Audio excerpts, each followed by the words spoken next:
Hello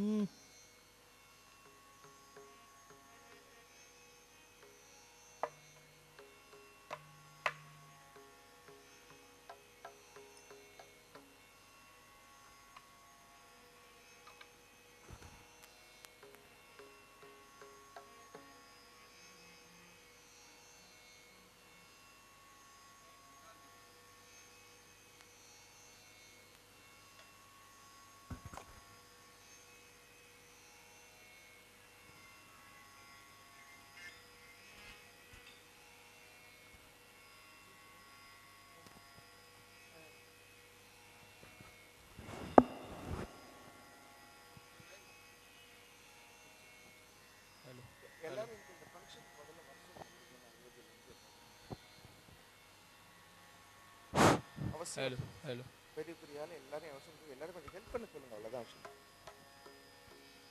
சரி சரி please please நான் சாங் பண்ண ப்ளீஸ் ப்ளீஸ் ப்ளீஸ்.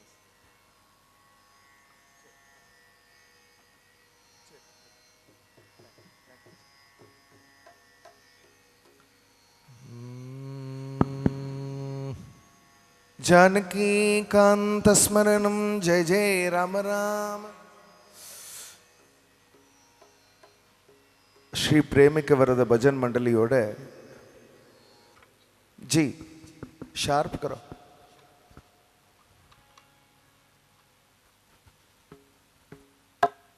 நாம சங்கீர்த்தன மேளா 2025 முதல் நாள் ஏப்ரல் மாதம் 24வது நாள் கார்த்தால கணபதி ஹோமம் 4 மணிலேருந்து ஆரம்பித்து கண்டினியூஸாக சதுர்வேத பாராயணம், ஸ்ரீமத் ராமாயண மூல பாராயணம், 4000 திவ்ய பிரபந்தம்.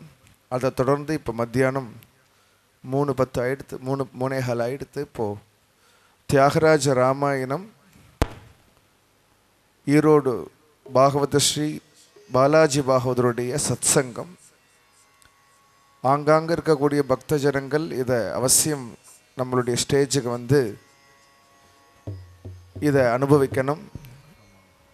லோகக்ஷேமார்த்தமாக நடக்கக்கூடிய இந்த ஃபங்க்ஷனில் யார் யார் எந்தெந்த ரீதியில் கைங்கரியத்தில் ஈடுபட முடியுமோ அத்தனை பேரும் இந்த கைங்கரியத்தில் இந்த சங்கர ஜெயந்தி ராமானுஜ ஜெயந்தியுடைய மகோத்சவத்தை கொண்டாடக்கூடிய வகையில் அதுலேயும் அயோத்தியில் பகவான் ராமச்சந்திரமூர்த்தி பல லீலைகள் பண்ணின க்ஷேத்திரத்தில், அவதாரம் பண்ணின க்ஷேத்திரத்தில் நடக்கிறது. ஆகையினால இது அத்தனை பேரும் இதை தரிசனம் பண்ணணும், அத்தனை பேரும் இந்த நாம சங்கீர்த்தன மேலாக்கு வரணும். இப்போது பாகவத ஸ்ரீ பாலாஜி பாகவதருடைய தியாகராஜ ராமாயணம் சங்கீத உபன்யாசம், harmonium by Girish Bhagavatar, mridangam by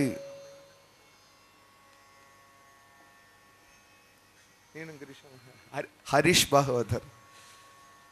இப்போது சத்சங்கம் ஆரம்பம். ஈரோடு பாலாஜி பாகவதர். ராம ராம ராம ராம ராம ராம ராம बंद करो. जानकी कांत स्मरणम जय जय राम राम. प्रणमः पार्वती पतये. गोपिका जीवन स्मरणम. सद्गुरु महाराज की.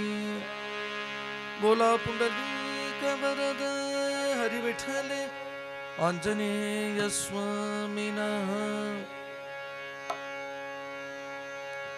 शुक्लांबरधरं विष्णुं शशिवर्णं चतुर्भुजं प्रसन्नवदनं ध्यायेत् सर्वविघ्नोपशान्तये. वागीशाद्या सुमनसः सर्वार्थानामुपक्रमे यं नत्वा कृतकृत्या स्युः तं नमामि गजाननम्. दोर्भिर्युक्ता चतुर्भिस्फटिकमणिमयीमक्षमालां दधाना हस्ते नैकेन पद्मं सितमपि च शुकं पुस्तकं च परेण भासा कुन्देन्दुशङ्कस्फटिकमणिनिभा भासमाना समाना सा मे वाग्देवतेयं निवसतु वदने सर्वदा सुप्रसन्ना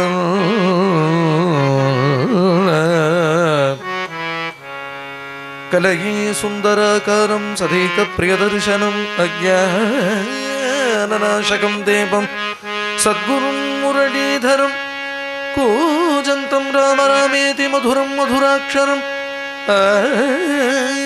आरुह्य कविताशाखां वन्दे वाल्मीकिकोकिलं यः पिबन् सततं रामचरितामृतसागरम् अतृप्तस्थं मुनिं वन्दे प्राचेतसमकल्मषं गोष्पदीकृतवाराशिं मशकीकृतराक्षसं रामायणमहामालारत्नं वन्दे अनिलात्मजम् अञ्जनानन्दनं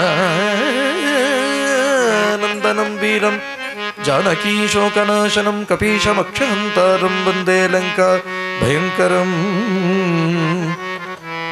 वैदेहि सहितं श्रोद्रुमतले हैमये महामण्डपे मध्ये पुष्पकमासने मणिमये वीरासने सुस्थितम् अग्रे जयति प्रभुजनसुते तत्त्वं मुनिभ्यः परं व्याख्यान्तं भरतादिभिः परिवृतं रामं भजे श्यामलं नमोऽस्तु रामाय सलक्ष्मणाय तस्यै जनकात्मजायै नमोऽस्तु रुद्रेन्द्रियमानिलेभ्यो नमोऽस्तु चन्द्रार्कमरुद्गणेभ्यः सकलदेव प्रपन्नाय तवास्मीति जयाचते अभयं सर्वभूतेभ्यो तदाम्येतत् व्रतं मम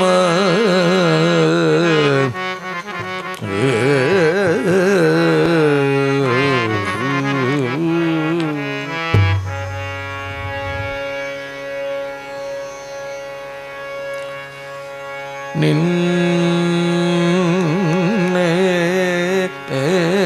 भजन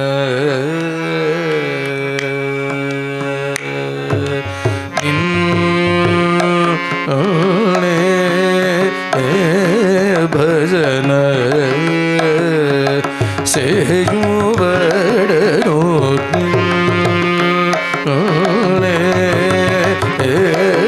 भजन सेयुवडनो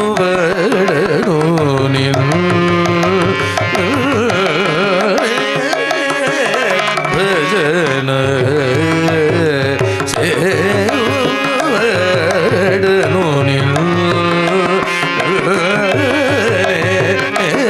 भजन सेयुवडनो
जप तप योग ध्यान समाधि सुखप्रद स्नानादि जप तप योग ध्यान समाधि सुखप्रद सीतानाद सकल लोक पालक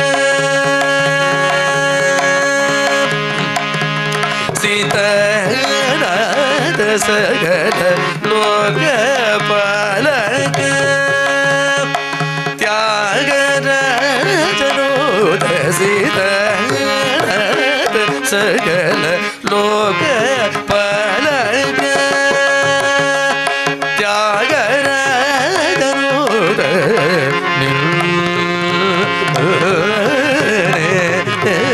ಭಜನ ಸೇರುವಡರು ನಿನ್ನೆ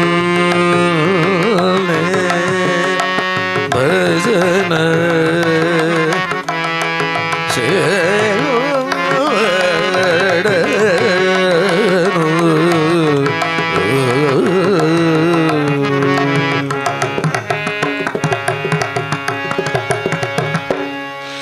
ஆச்சரியமான இந்த கீர்த்தனத்தில் ராமபக்தியினுடைய பெருமையையும் ராம பஜனத்தினுடைய பெருமையும் தியாகராஜர் எடுத்து காண்பிக்கிறார். அதில் அழகாக சொல்கிறார், உன்னை பஜனை பண்ணிட்டு இருக்கிறத விட ஒரு பெரிய பாக்கியம் இருக்க முடியுமா? நின்னே பஜன, நான் உன்னை பஜனை பண்ணிட்டு இருக்கக்கூடியவன் இல்லையா? உன்னுடைய விசேஷ கட்டாட்சம் மேலே பட வேண்டாமா? நான் பஜனம்னா சாமானியம் இல்லையே, கிடைச்சுடாதே ராம பஜனம்ங்கிறது. ஏன்னா கைலாசத்தில் உட்காந்து பரமேஸ்வரனே ராம பஜனம் தான் பண்ணின்னு உட்காந்துருக்கார். கைலாசத்தில் பரமேஸ்வரன் பார்வதிக்கு சொல்கிற ராமாயணத்துக்கு தான் ராம் சரித் மானஸ்னு பேர். கைலாசத்துலேருந்து ஒரு பெரிய சரோவரம், மானச சரோவரம்னு பேர். அதுலேருந்து வரக்கூடிய தீர்த்தம் தான் சரையூன்னு ஓடி வருது. இங்கே சரையூ மகாத்மியம் சொல்கிறது. இந்த சரையூ தீர்த்தம் எங்கேருந்து உற்பத்தி ஆகுதுன்னா மானச சரோவரத்துலேருந்து உற்பத்தியாகி அதுதான் சரையூன்னு ஓடி வருது. அதை போல் ராமகதைங்கிற சரையூ, ராமநாமங்கிற சரையூ, அது எங்கேருந்து பிரவகிக்கிறது அப்படின்னு விட்டா பரமேஸ்வரன் பார்வதி இவா ரெண்டு பேருடைய சித்தமும் ஆச்சரியமாக சங்கமிக்கிறது. அது ஒரு சரசு. அந்த ராமபக்திங்கிற அந்த சரஸ்லேருந்து ஒரு தீர்த்தம் ஓடி வருது, அதுதான் ராமகதாங்கிற சரையூ. அதுதான் அதுக்கு ராம்சரித் மானஸ்னே பேர் அப்படின்னு நம்ம துளசிதாசர் இங்கே தான் உட்காந்து ராம்சரித் மானசத்தை ரச்சனம் பண்ணினார். நான் ராமபஜனை ஏதோ ஒரு சாமானிய சம்சாரி பண்ணுறான் அப்படின்னு விட்டா புரியுறது. ஏதோ அவனுக்கு ஏதோ சம்சாரத்தில் ஒரு தாப்பம் போக வேண்டியிருக்கு, இல்லை சம்சாரமே போக வேண்டியிருக்கு. ஆனால் பரமேஸ்வரன் ராமபஜனம் பண்ணிட்டு இருக்கார் அப்படின்னு விட்டா இப்போ இந்த பக்தி எங்கேயோ இருக்கே, இது ரொம்ப அலௌகிகமாக இருக்கே. ஸ்நானதி ஜப தப யோக தியான சமாதி சுகப்ரத. பாகவதத்தில் வருது இல்லையா, எத்பலம் நாஸ்தி தபசா ந யோகேன சமாதினா தத்பலம் லபதே சம்யக்கு கலௌ கேசவ கீர்த்தனாத். இது அப்படியே எடுக்கிறார் தியாகராஜன் இந்த இடத்துல.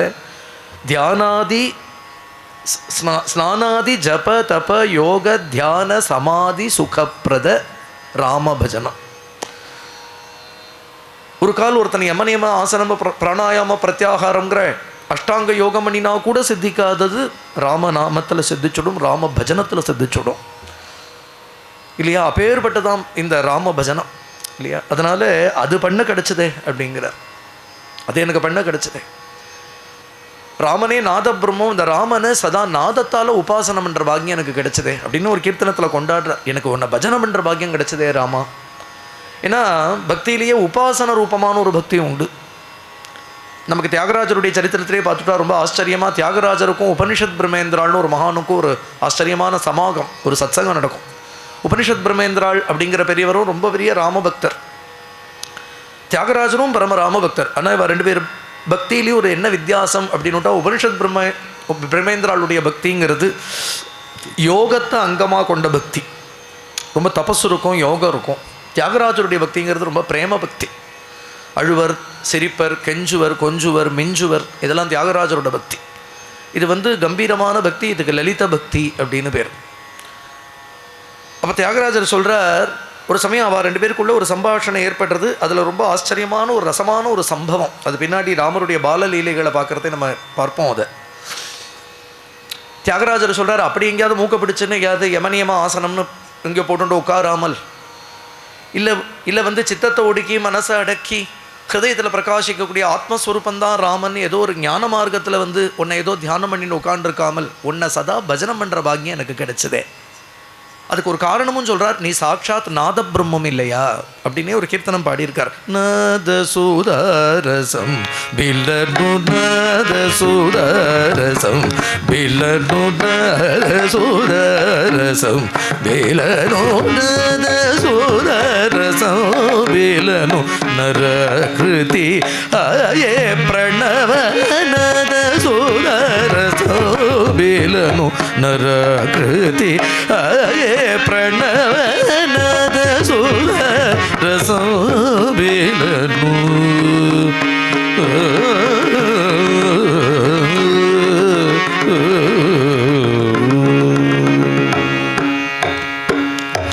வேதாகம சாஸ்திர புராண வேதாகம சாஸ்திர புராண துலக வேதாகம சாஸ்திர புராண துலக நத சுதாரசம் வேலனு.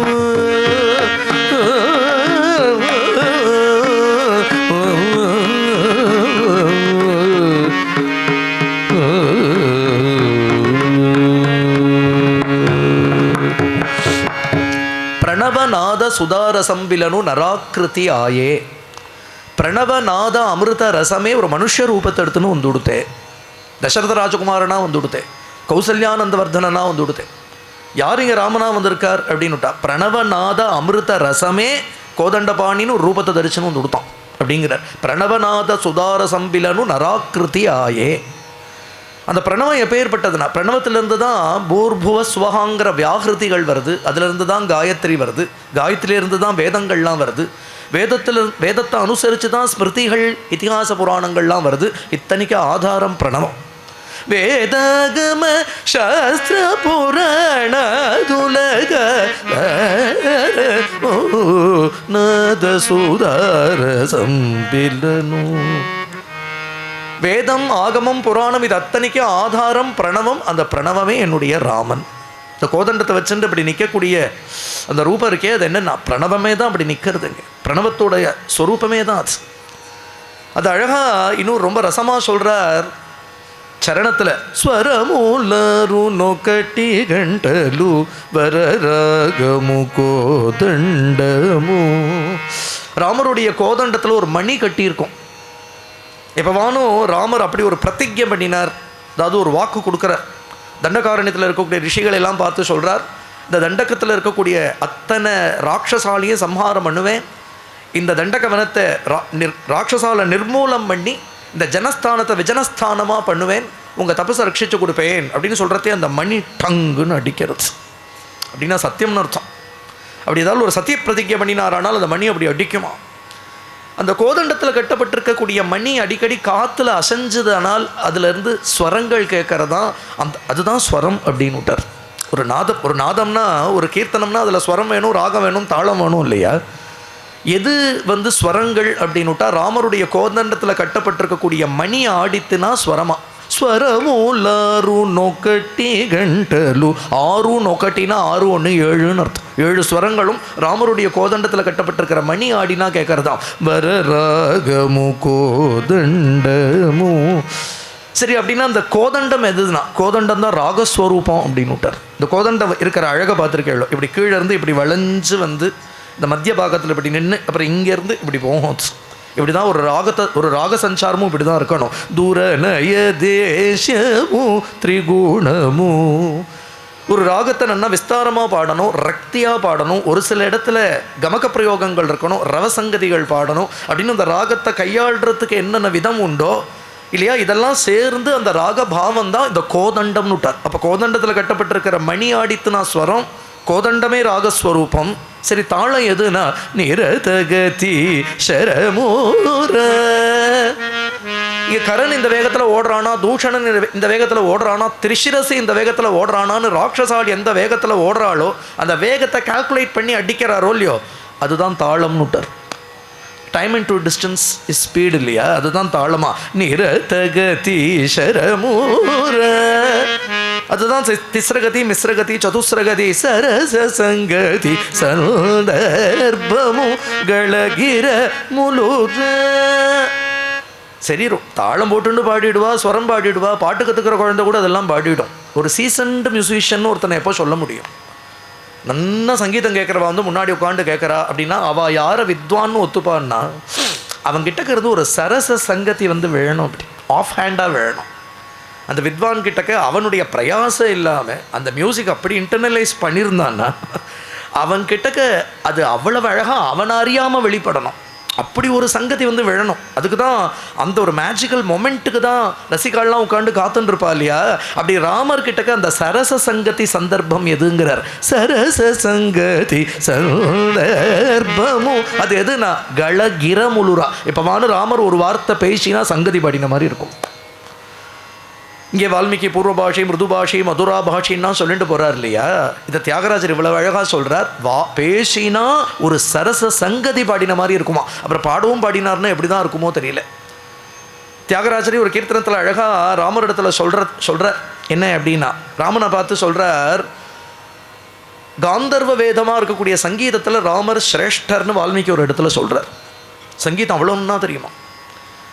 அதனால தான் லவகுஷர்கள் கானம் பண்ணிகிட்டே வரா இல்லையா? ராமர் அந்த கானத்தில் தன்னை மறக்கிறார். அந்த கானத்தை கேட்டுவிட்டு இப்படி தன்னை யாராவது பாடுவாள், ஆனால் இன்னொரு அவதாரம் கூட நம்ம பண்ணலாமோ, இப்படி நம்மளை பாடுறதுக்கு ஒருத்தர் கிடைச்சா மமாபிதத் பூதிகரம் பிரச்சக்ஷதே, எனக்கு கூட ஒரு சௌக்கிய காலம் வந்துடுத்து போல இருக்கே, இப்படி யாரோ என்னுடைய புகழை இப்படி பாடுறாள், இப்படி பாடுறாளே. அந்த கானத்தில் சொக்கி போகிறார் பிரபு. தியாகராஜர் இந்த ஒரு விஷயத்தை நோட் பண்ணிட்டு ராமர் இடத்துல சொல்கிறார், ராமா உனக்கு சங்கீதம் இவ்வளோ நன்னா தெரியறதே ஏன் அப்படின்னு நான் யோசனை பண்ணி பார்த்தேன். எனக்கு ஒரு காரணம் புரிஞ்சுது. என்னென்னா, ரொம்ப நாள் கழித்து அப்புறம் தியாகராஜன் ஒரு பக்தன் வரப்போகிறான். அவன் தான் ராமாயணத்தை பூர்ணமாக தியாகராஜ ராமாயணமாக பாட போகிறான். அப்போ அவன் எங்கேயாவது கரகர் பிரியா பாடுறான், தோடி பாடுறான், காம்போதி பாடுறான், ஒரு பிந்து மாலினி பாடுறான், ஒரு மாளவஸ்வரி பாடுறான் அப்படின்னு விட்டா அப்புறம் நீ கெக்க பெக்கேன்னு முழிக்கப்படாதோ இல்லையோ. அதனால தான் இப்போவே அவன் என்ன பாடணும்னு தெரிஞ்சுக்கணுமேங்கிறதுனால முன்னாடியே நன்னா சங்கீதத்தை தெரிஞ்சுன்னுட்டியோ, என்னுடைய கீர்த்தனத்தை ரசிக்கிறதுக்காக தான் அப்போவே அவ்வளவு நன்னா சங்கீதம் தெரிஞ்சுன்னு இருக்கியோ அப்படிங்கிறார் தியாகராஜர். அந்த சரச சங்கதி சந்தர்ப்பம் எப்பவானும் ராமர் வாக்குலேருந்து வர ஒரு வாக்கு, அவர் பேசுகிற ஒரு சொல் சங்கதி மாதிரி இருக்குமா. அவர் தியாகராஜர் சொல்கிறார், இப்படி நாதமே ஒரு ரூபத்தை எடுத்துன்னு வந்திருக்கு, அதுவும் நான் உபாசிக்கிற மூர்த்தியாக வந்திருக்கு, எனக்காக என் ராமனா எனக்கு குலதெய்வமாக என் குலதனமாக எனக்கு கிடச்சிருக்கு இல்லையா. அப்புறம் ஒன்றை போய் நான் ஏதோ பிராணாயாமம் பண்ணுறேன்னு மூக்க பிடிச்சுன்னு உட்காராதபடி, ஆத்ம விசாரம் பண்ணுறேன் ஏதோ சித்தவൃத்திகளை ஒடுக்கின்னு உட்காண்டிருக்காதபடி உன்னை சதா பஜனம் பண்ணிட்டு இருக்கிற பாக்கியம் கிடைச்சதே. தர பஜன பாக்யமுர தர பஜன பாக்யமுர தியாகராஜு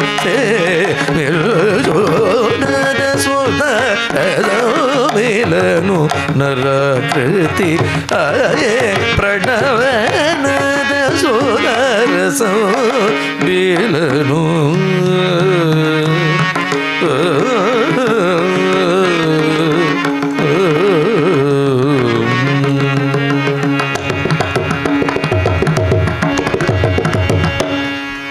இப்படி ஆச்சரியமாக அனுபவிக்கிறார் தியாகராஜர். தியாகராஜர் யாரு அப்படின்னுட்டா வால்மீகியே திருப்பியும் தியாகராஜராக அவதாரம் பண்ணினார் அப்படின்னு பெரியவாள்லாம் எடுத்து காண்பிக்கிறா. வல்மீக ஜன்மா முனிஹி. அந்த அவதாரத்தில் 24,000 ஸ்லோகங்களில் ராமாயணத்தை வர்ணித்து போரலையாம். பக்தாளுக்கு எவ்வளோ பக்தி பண்ணினாலும் போறவே போராது. பக்தி மட்டும் அப்படிதான் இருக்கு, அதில் ஒரு அலுப்பு தட்டவே தட்டாது. பக்தி சாதனமாகவும் இருக்குது, பக்தி சாத்தியமாகவும் இருக்குது. ததேவ ரம்யம் ருச்சிரம் நவம் நவம் ததேவ சஸ்வத் மனசோ மகோத்சவம் ததேவ சோகார்ணவ சோஷனம் நிருணாம் அப்படின்னு பாகவதம் சொல்லிட்டு போகிறது. பாக்கி எந்த மார்க்கமாக இருந்தாலும் அதில் பண்ண வேண்டிய சாதனம் அடைய வேண்டியது சாத்தியம் அப்படிங்கிற நிர்ணயம் இருக்குது. இப்போ யோகம்னு எடுத்துட்டோமானால் அதில் யமனியமாசன பிராணாயாம பிரத்யாகாரம்னு பண்ணி அடைய வேண்டியது பரமாத்ம சாட்சா்காரம். ஒரு ஞான யோகம்னு எடுத்துட்டா கூட சித்தவൃத்திகள் எல்லாம் அந்த எழும்பக்கூடிய ஸ்தானத்திலேயே ஒடுக்கி ஒடுக்கி ஒடுக்கி இல்லையா சித்தத்தை கொண்டு பூர்ணமான ஆத்மாவில் கொண்டு ஒடுக்க வேண்டியது அப்படிங்கிறது ஞானமாக இருக்கும். அப்போ பண்ணுறது அடையிறதுன்னு ஒன்று இருக்குது இல்லையா. பக்தியில் மட்டும் இவன் பண்ணுறான் அந்த பக்தி பண்ண அந்த பக்தி சாதன பக்தி ஆகும். அப்புறம் அது அகண்ட பிரேம பக்தி ஆகும். அந்த பக்தியே அவனுக்கு அகண்ட சாட்சா்காரத்தை கொடுத்துடும். அதுக்கப்புறமா என்ன பண்ணிட்டு இருப்பான்னா பக்தி பண்ணிட்டு இருப்பான். அதுதான் ஆச்சரியம். இல்லைன்னா பிரம்மேந்திராள் பாடுவாரா, கேலதி மம ஹிருதயே ஸ்ரீராம கேலதி மம ஹிருதயே ஸ்ரீராம கேலதி ஹிருதயே மோகமகர்ணவ தாரணகரி ராகத்வேஷ முகசுரமரி கிலதி மம ஹிருதயே शांति विदेह सुध सहचरी तगर अयोध्या नगर विहारी परमहंस हृदयोत्सवकारी सत्य ज्ञानानंद शरीरी केलते मम हृदये श्रीराम केलति मम हृदये श्रीराम केलति मम हृदये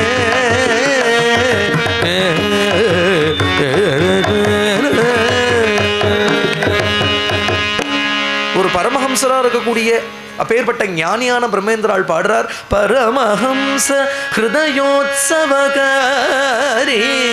ஞானிகளும் பக்தி பண்றாங்கிறது தான் பக்திக்கு பெருமையே. பகவானுக்கே ஒரு பெருமை. உலகத்தில் இருக்கிற ஒரு சிரமம் போகணுன்னு ஒருத்தன் பக்தி பண்ணுறான், உலகமே வேண்டான்னு ஒருத்தன் பக்தி பண்ணுறான். இது ஒரு ஆபத்து காலத்தில் அலறான் ஒரு பக்தன் இல்லையா? இதெல்லாம் கூட புரியுறது நமக்கு. ஆனால் பகவானுடைய இரண்டரை கலந்துட்டான ஒரு ஞானி, அந்த ஞானியும் பக்தி பண்ணுறான் அப்படின்னுட்டா பக்தி அவ்வளவு ரம்யமாக இருக்குது, பக்தி அவ்வளவு ரசமயமாக இருக்குது. அந்த பக்தி காரணமில்லாதபடி ஒரு ஞானியுடைய சித்தத்திலிருந்து பிரவகிக்கிறது. அவனுக்கு நீ பஜனை பண்ணி ஆக வேண்டியது ஒன்றும் இல்லை இல்லையா? ஏன்னா பண்ணப்படுறதுங்கிற அந்த துவந்தங்கள்லாம் கூட அவனை விட்டு போயிடுத்து. ஆனாலும் அசங்கல்பிதமாக சங்கல்பம் இல்லாமல் அந்த ஞானியுடைய சித்தத்திலிருந்து கூட ஒரு பக்தி பிரவகிக்கிறதுனா அந்த பக்தி அப்புறம் என்னதான் சொல்கிறது? அதனால் பக்தி பண்ணி அழுக்காது. திருப்பி திருப்பி திருப்பி அவள்லாம் வரணும்னு ஆசைப்பட்டு கீழே இறங்குறாளாம் பக்தி பண்ணுறதுக்கு. பக்த விஜயன் சொல்கிறது, அவதார காலத்தில் யார் யாரெல்லாம் என்னென்னவாலாம் இருந்தாலோ அவள்லாம் திருப்பியும் கீழே இறங்குறா. கலவு இச்சந்தி சம்பவம். அதுவும் பாகவதம் அழகாக சொல்கிறது, கலியுகத்தில் பிறக்கணும்னு ஆசைப்பட்டு பிறக்கிறா. ஏன்னா கலவு பக்தி பக்தியா கிருஷ்ண புரஸ்தித. கலியுகத்தில் பக்தியே பிரதானமான தர்மமாக இருக்கிறதுனால கலியுகத்தில் கேவலம் கேசவநாம கீர்த்தனத்தாலேயே அவன் உயர்ந்த கத்தியை அடைஞ்சு விடலாம். இந்த யுகத்துக்கு தர்மம் பகவன் நாம கீர்த்தனமாக இருக்கிறதுனால இந்த கீர்த்தனத்தை காண்பிக்கிறதுக்காக அவ்வளோ பக்தாளும் கீழே இறங்குவா அப்படின்னே பாகவதம் சொல்கிறது. அதனால தியாகராஜர் யாருன்னா வால்மீகியே தான் தியாகராஜரா அவதாரம் பண்ணுறார் அப்படிங்கிறது பெரியவாளுடைய அபிப்பிராயம். ரொம்ப பெரியவாள்லாம் இதை நமக்கு எடுத்து காண்பிச்சிருக்காது. இன்னொன்று, இந்த கீர்த்தனங்களை பார்த்துட்டா ரொம்ப ஆச்சரியமாகவும் அது தெரியறது. ஏன்னா ரொம்ப ரொம்ப ஆச்சரியமான ரகசியங்கள் ராமாயணத்தில் இருக்கக்கூடிய ரொம்ப ரகசியமான பாவங்களை தியாகராஜர் வெளியிடுறார் தன்னுடைய கீர்த்தனங்களில். இது ஏதோ யூகம் பண்ணி எழுதுறதெல்லாம் கிடையாது. இதை அப்ராக்சிமேட்டாக இப்படி தான் நடந்திருக்கும் அப்படின்னு இதை எழுதிவிட முடியாது, இதை பாடிவிட முடியாது. அந்த சித்தம் வால்மீகியினுடைய சித்தமாகவே இருந்தால் ஒழிய, அந்த சந்தர்ப்பங்களில் அந்த சித்தம் அப்படி தோன்றிருந்தால் ஒழிய, அப்படி பக்தி ரசத்தில் மூழ்கினால் ஒழிய இப்படிப்பட்ட ரசங்களை கொண்டு கொடுக்க முடியாது. ஒரு கீர்த்தனத்தில் அழகாக சொல்கிறார், இந்த கீர்த்தனங்கள்லாம் நான் பாடுறேன்னு நினைக்காதீங்கோ, எனக்குள்ளேருந்து பகவான் எடுத்து கொடுக்குறான், நான் ஒரு ஸ்பீக்கராக வெளியில் கொடுக்குறேன் அப்படிங்கிறார். நிகமசிரோத்தமு கல்கின நிஜவ குலதோ ஸ்வரசுத்தமுதோ நிகமசிரோத்தமு கல்கின நிஜவ குலதோ ஸ்வரசுத்தமுதோ ரம சுக சுக மிருதங்க தளமு ஜத கூர்ச்சி நில்லோ சொகஜேயுதிருடு வடு அதிருடு வடு மிருதங்க தளமு மிருதங்க தளமு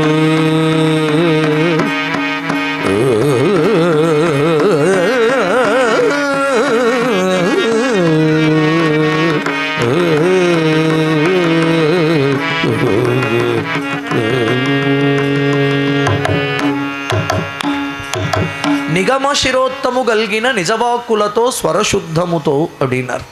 நிகமம்னா வேதம்னு அர்த்தம். வேதத்தோட உச்சியில் எவன் பிரகாசிக்கிறானோ, வேதங்கள்லாம் எது எவனை தங்களுடைய சிரசில் வச்சுட்டு கொண்டாடுறதோ, அந்த நிகமத்துடைய சிரசில் இருக்கக்கூடிய பிரபு எனக்குள்ளேருந்து எடுத்து கொடுக்கக்கூடிய வாக்கு, அவன் எடுத்து கொடுக்கக்கூடிய ஸ்வரம், அதை கொண்டு பாடுறேன். நிஜவா குலத்தோ ஸ்வரசுத்தமுதோ. தியாகராஜர் சொல்கிறார், அப்படி ஒன்று அழகா நீ கொடுக்குற வாக்கால், நீ கொடுக்குற ஸ்வரங்களை கொண்டு ஒரு மிருதங்கத்தை நன்னா ஸ்ருதி சேர்த்துண்டு முன்னாடி பாடி அப்படி ஒன்றை சொக்க வைக்கக்கூடியவன் யார்? ஏன்னா பாடுறேங்கிறது விஷயம் இல்லை, அது பகவானுக்கு உகப்பாக இருக்கணுங்கிறது தான் விஷயம் இல்லையா? லோகத்துக்காக பாடிவிட்டால் அது கச்சேரியாக போயிடும், பகவானுக்காக பாடினா அது பஜனையாக போயிடும். இந்த இடத்துல ராமா நாம் பாடுறேங்கிறது விஷயம் இல்லை, ஆனால் நீ தலையாட்டணுமே. ஒன்றை சொக்க வைக்கிறாப்புல யார் பாட முடியும் சொல்லும்? அது நீ கொடுக்குற வாக்கால், நீ கொடுக்குற ஸ்வரத்தால் இல்லையா? நீயே பக்தி பண்ணவும் வச்சு நீயே அதுக்கு தலையாட்டினா தான் உண்டே தவிர, இல்லைன்னா ஒன்றை சொக்க வச்சு விட முடியுமா ஒருத்தனால? சொக்க ஜேயு தீருடு எவ்வடோ அப்படின்னு கேட்குறார் இந்த கீர்த்தனத்தில். ஆச்சரியமான கீர்த்தனம். அதனால தியாகராஜருடைய அத்தியந்த சிஷ்யராக இருக்கக்கூடிய வாலாஜாபேட்ட வெங்கடரமண பாகவதர் ரொம்ப அழகான ஒரு ஸ்லோகம் பண்ணுறார் தியாகராஜர் மேலே. அதில் சொல்கிறார், பக்தினா அவரே பிரஹ்லாதன் தான், வைராக்கியம்னா அவரே சுகர் தான், பிரம்மா நாரத ஏவச்ச அப்பிரதிமயோகோ சங்கீத சாகித்யோகோ. அவர் சொல்றார், பிரம்மா நாரதர் இவா ரெண்டு பேருடையும் இன்னொரு ரூபம்தான் தியாகராஜர் சங்கீதத்திலையும் சாகித்யத்திலையும். அதை போல ராமநாம பான நிர்ஜித சிவஹா தம் தியாகராஜம் பஜே அப்படின்னு ஒரு கீர்த்தன் அவர் ஸ்லோகம் பண்ணியிருக்கார் அவருடைய குரு பேரில். அதில் சொல்கிறார், ராமநாமத்தை பானம் பண்ணுறதுல பரமேஸ்வரனையும் விஞ்சூடுறவராம் தியாகராஜர். வல்மீக ஜென்மாமுனிகி, வால்மீகியே திருப்பியும் தியாகராஜரா அவதாரம் பண்ணியிருக்கார். இதில் ஒரு ஆச்சரியம், பல ஒற்றுமைகள் உண்டு தியாகராஜருக்கும் வால்மீகிக்கும். முக்கியமான ஒரு விஷயம் எது அப்படின்னுட்டா, அங்கே வால்மீகிக்கும் குரு நாரதர் தான், தியாகராஜருக்கும் சூக்ஷ்மத்தில் நாரதர் தான் குரு. గురులేక ఎటువంటి గునికి తెలియక పోదు, గురులేక ఎటువంటి గునికి తెలియక పోదు, గురులేక ఎటువంటి కరుగైన హృద్రోగ గగనమున కోట సద్గురులేక ఎటువంటి గునికి తెలియక పోదు, గురులేక ఎటువంటి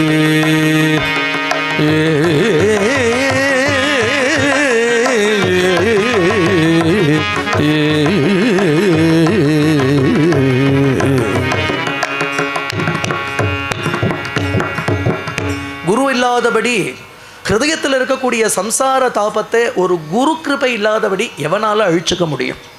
குருவுக்கு தான் அந்த சாமர்த்தியம் உண்டா. குருலேக்க எட்டுவண்டி குணிக்கு தெளியకపోது, குருவை தவிர இதற்கு சாமர்த்தியம் வேறு யாருக்குமே கிடையாது. என்ன பண்ணுவார்னா, கருகைன ஹிருத்ரோக ககனமுன கொட்ட, ஹிருதயத்தில் வேரோடு இருக்கக்கூடிய சம்சாரத்தை வேரோடு பிடுங்கி எறியறதுக்கு குருவை தவிர வேறு ஒருத்தருக்கு இதற்கு உண்டான டெக்னிக் தெரியாதுங்கிறார். தன்னுடைய குருவை ஸ்மரிச்சுட்டு தானே இந்த கீர்த்தனம் இல்லையா? வால்மீகிக்கும் நாரதர் தான் குரு. வால்மீகி ரத்னாகரன்கிற ஒரு வேடனா தான் வனத்தில் சஞ்சாரம் பண்ணிட்டு இருந்தார். ஆனால் அவருடைய அவதார காரியம் வேறு. அவர் ஆதிகாவியம் பண்ணுறதுக்காகவே அவதாரம் பண்ணியிருக்கார். சாக்ஷாத் வருணனுடைய பிள்ளை தான் வால்மீகி. பிரச்சேதஸ்னு வருணனுக்கு பேர், வால்மீகிக்கு பிராச்சேதஸ்னு பேர்.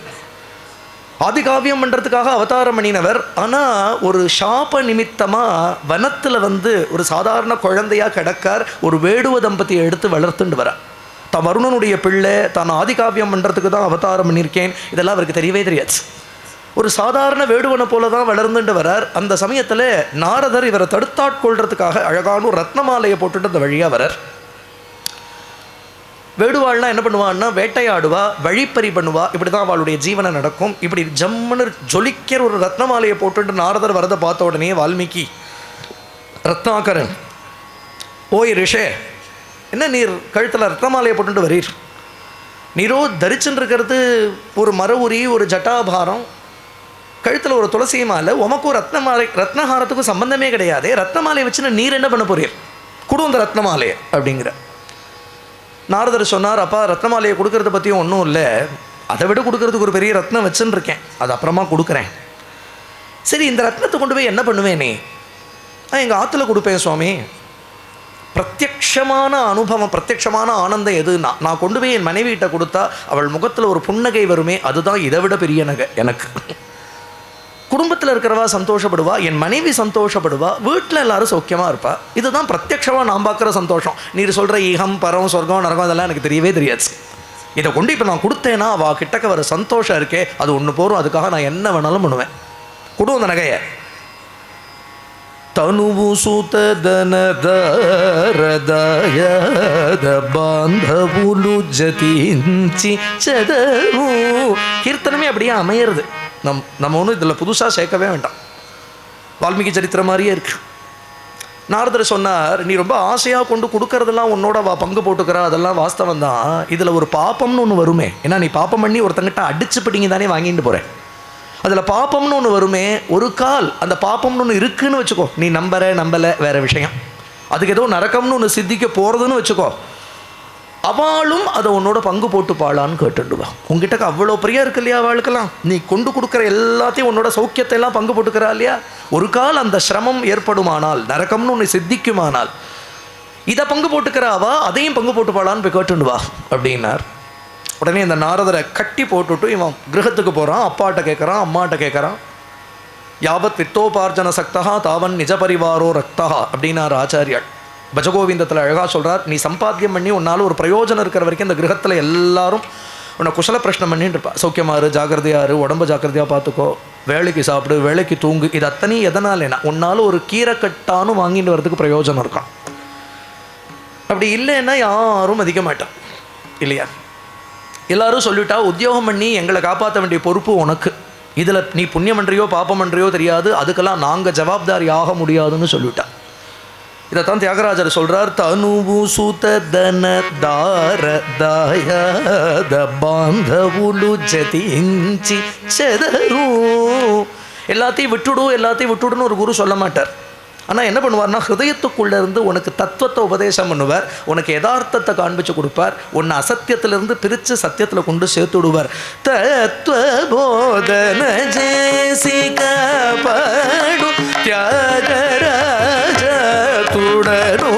தத்துவபோதன ஜேசிக படு தியாகராஜ துடரு.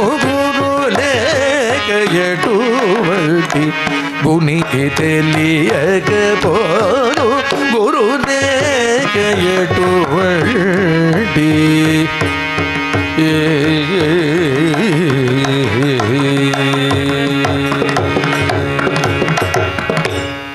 తత్వబోధన చేసి కాపాడు. மனசு நண்டக చేసి தத்துவபோதன చేసి காப்பாடு. ஹிருதயத்துக்குள்ளே இருந்து உனக்கு தத்துவத்தை உபதேசம் பண்ணி உன் ஹிருதயத்தில் இருக்கிற அவித்தியை போக்குறவர் குரு. அது ரத்னாகரன் நாரதருடைய காலில் வந்து விழுந்தான், நான் பெரிய பாப்பம் பண்ணிவிட்டேனே, யாரையோ உற்றார் உறவினர்னு நினச்சிட்டு இவ்வளவு பாப்பத்தை தலைமையில் போட்டுருக்கேனே, இதுக்கு எனக்கு விமோசனம் உண்டான்னு கேட்குறான். அவனோட வலது காதை காண்பிக்க சொல்கிறார். பரமகிருபாளுவான குருநாதர் தாரக நாமத்தை உபதேசம் பண்ணுறார். ராமநாமத்துக்கு தாரக நாமம்னு பேர். தாரகம்னா சம்சாரத்தை தாண்டி விட்டுடும்னு அர்த்தம். அதுக்கு தான் தாரகம்னு பேர். அது அப்போ உடனே அவனுடைய வாக்கில் வரலையாம். ராம அப்படிங்கிற அந்த 2 அக்ஷரம் இருக்கே, இந்த 2 அக்ஷரத்துடைய பிரபாவத்தை என்ன சொல்கிறது. லக்ஷ்மீதர கவிங்கிற ஒரு பெரியவர் பகவன் நாம கௌமுதின்னு ஒரு கிரந்தம் பண்ணியிருக்கார். அவர் சொல்கிறார், இந்த நாமத்தோட பெருமையை நீ தெரிஞ்சுண்டு சொல்லணுங்கிற அவசியம் கூட இல்லை. இது வந்து தாரக பிரம்மம், இது தாரக நாமம், இது இந்த பரபிரம்மத்தோட நாமம், இது வந்து நம்மளை சம்சாரத்தை தாண்டி விட்டுடும் அப்படின்னு இதனுடைய பெருமையெல்லாம் தெரிஞ்சுட்டு தான் சொல்லணுங்கிற அவசியம் இல்லை. இந்த 2 அக்ஷரம் எந்த ரீதியிலான நம்ம நாக்க தொட்டு கொடுத்தோன்னா போதுமா, அத்தனை பாப்பம் புசுக்கிறதாம். நோ தீக்ஷாம் நச்ச தட்சிணாம் நச்ச புரஸ்சர்யாமனாகீக்ஷதே மந்த்ரோயம் ரசனா ஸ்பிருகேவ ஃபலதி ஸ்ரீராமநாமாத்மக மந்த்ரோயம் ரசனா ஸ்பிருகேவ ஃபலதி. இந்த ராமாங்கிற 2 அக்ஷரங்கள் ரசனானா நாக்கு, இந்த நாக்கை தொட்ட மாத்திரத்தில் அத்தனை பாப்பங்களும் புசுங்கிறது அப்படின்னார். இந்த ரத்னாகரங்கிற வேடனுக்கு ராமான்னு சொல்ல வரலையா, அதோ லாமன்னு சொல்லிட்டு இருந்தான். அந்த ராமாங்கிறதுக்கு நாக்கு புரழ மாட்டேங்கிறது. ஆனால் குருநாதர் என்ன பண்ணுவார்னா, அது எப்படியாவது ஒரு நாக்களை வரவழிச்சுடுவார் இல்லையா, அதை திருப்பி போட்டு உபதேசம் பண்ணுறார். அங்கே ஒரு மரம் தெரியறதே, அது என்ன மரம்னு கேட்டார். இந்த மராமரம் அப்படின்னா அதை சொல்லின்றுடா அப்படின்ட்டு போயிட்டார். துளசிதாசர் சொல்கிறார், உன் நாமத்தோட பிரபாவத்தையே சொல்லி மாளலையேப்பா, உன் நாமத்தை நேர ஜபம் பண்ணினாலும் பிரயோஜனம், உல்டாவா ஜபம் பண்ணினாலும் பிரயோஜனமாக இருக்கேன் அப்படிங்கிறார். ராமானு ஜபம் பண்ணினாலும் பிரயோஜனம், மரான்னு இல்லையா? ஏன்னா அந்த 2 அக்ஷரம் உன் நாக்க தொடணும், அவ்வளோதான். துளசிதாசர் ஒரு நிறைய தோஹாக்கள் ராமநாமத்தோட பிரபாவத்தையே சொல்லிட்டு வர்றார். அவர் சொல்கிறார், ராமாங்கிற இந்த நாம தீபத்தை உன்னுடைய நாக்கு நுனியில் ஏற்றி வச்சுட்டியானால் உனக்கு உள்ளேயும் பிரகாசம், உனக்கு வெளியிலையும் பிரகாசம் வந்துடும் அப்படிங்கிறார். நாமத்தோட பிரபாவத்தை இன்னொரு படிப்பை மேலே சொல்கிறார். இப்போ ராமநாமத்தை ஜபம் பண்ணிகிட்டே இருந்தார் தியாகராஜர், பத்ராச்சல ராமதாசர், இவாளுக்கெல்லாம் ராமனுடைய சகுண ரூப தரிசனம் கிடைச்சது.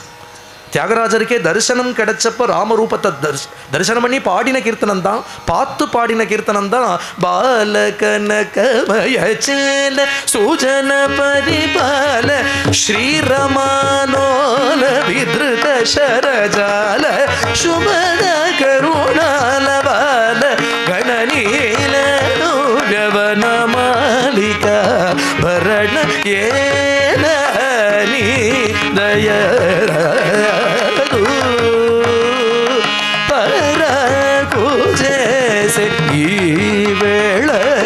சமயமு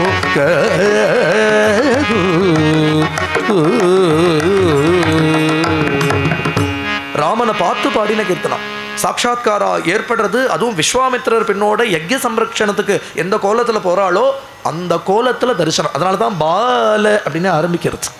இப்போ எப்படி நிற்கிறார் ராமலல்லா, எப்படி நிற்கிறார்? இந்த பிராயம்தான்.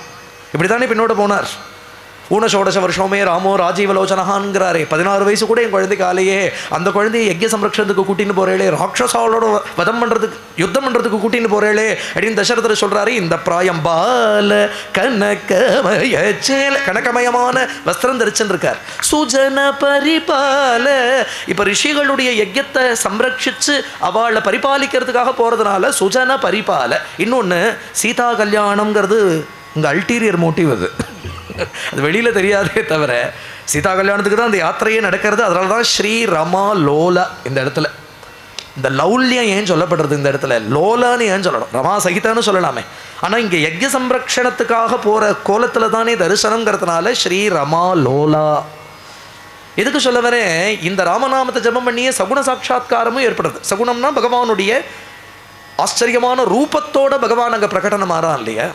ஆனால் சமர்த்தர் நமக்கு பப்பா ராமதாசர் முதலிய மகான்கள், பகவான் யோகிராம் சுரத்குமார், கபீர்தாசர், இவாளெல்லாம் ராமநாமத்தாலேயே அகண்ட பிரம்ம சாட்சா்காரத்தை அடைஞ்சிருக்கா. அதாவது பகவானுடைய நிர்குண நிராகார ரூபத்தையும் அவள் சாட்சா்காரம் பண்ணியிருக்கா. அப்போது நாமத்தால் இதையும் கொடுக்க முடியறது, நாமத்தால் அதையும் குடிக்க முடியறது இல்லையா? சர்வலோக லோக காம சாங்கபல நிர்விசேஷ நித்யானந்த லாப சூரிய ராம கிருஷ்ணா கோவிந்த. நாராயண தீர்த்தர் இந்த விஷயத்தை பாடுற. சர்வலோகாலோக காம சாங்க பலதானே நிர்விசேஷ நித்யானந்த லாப சுனிதானே.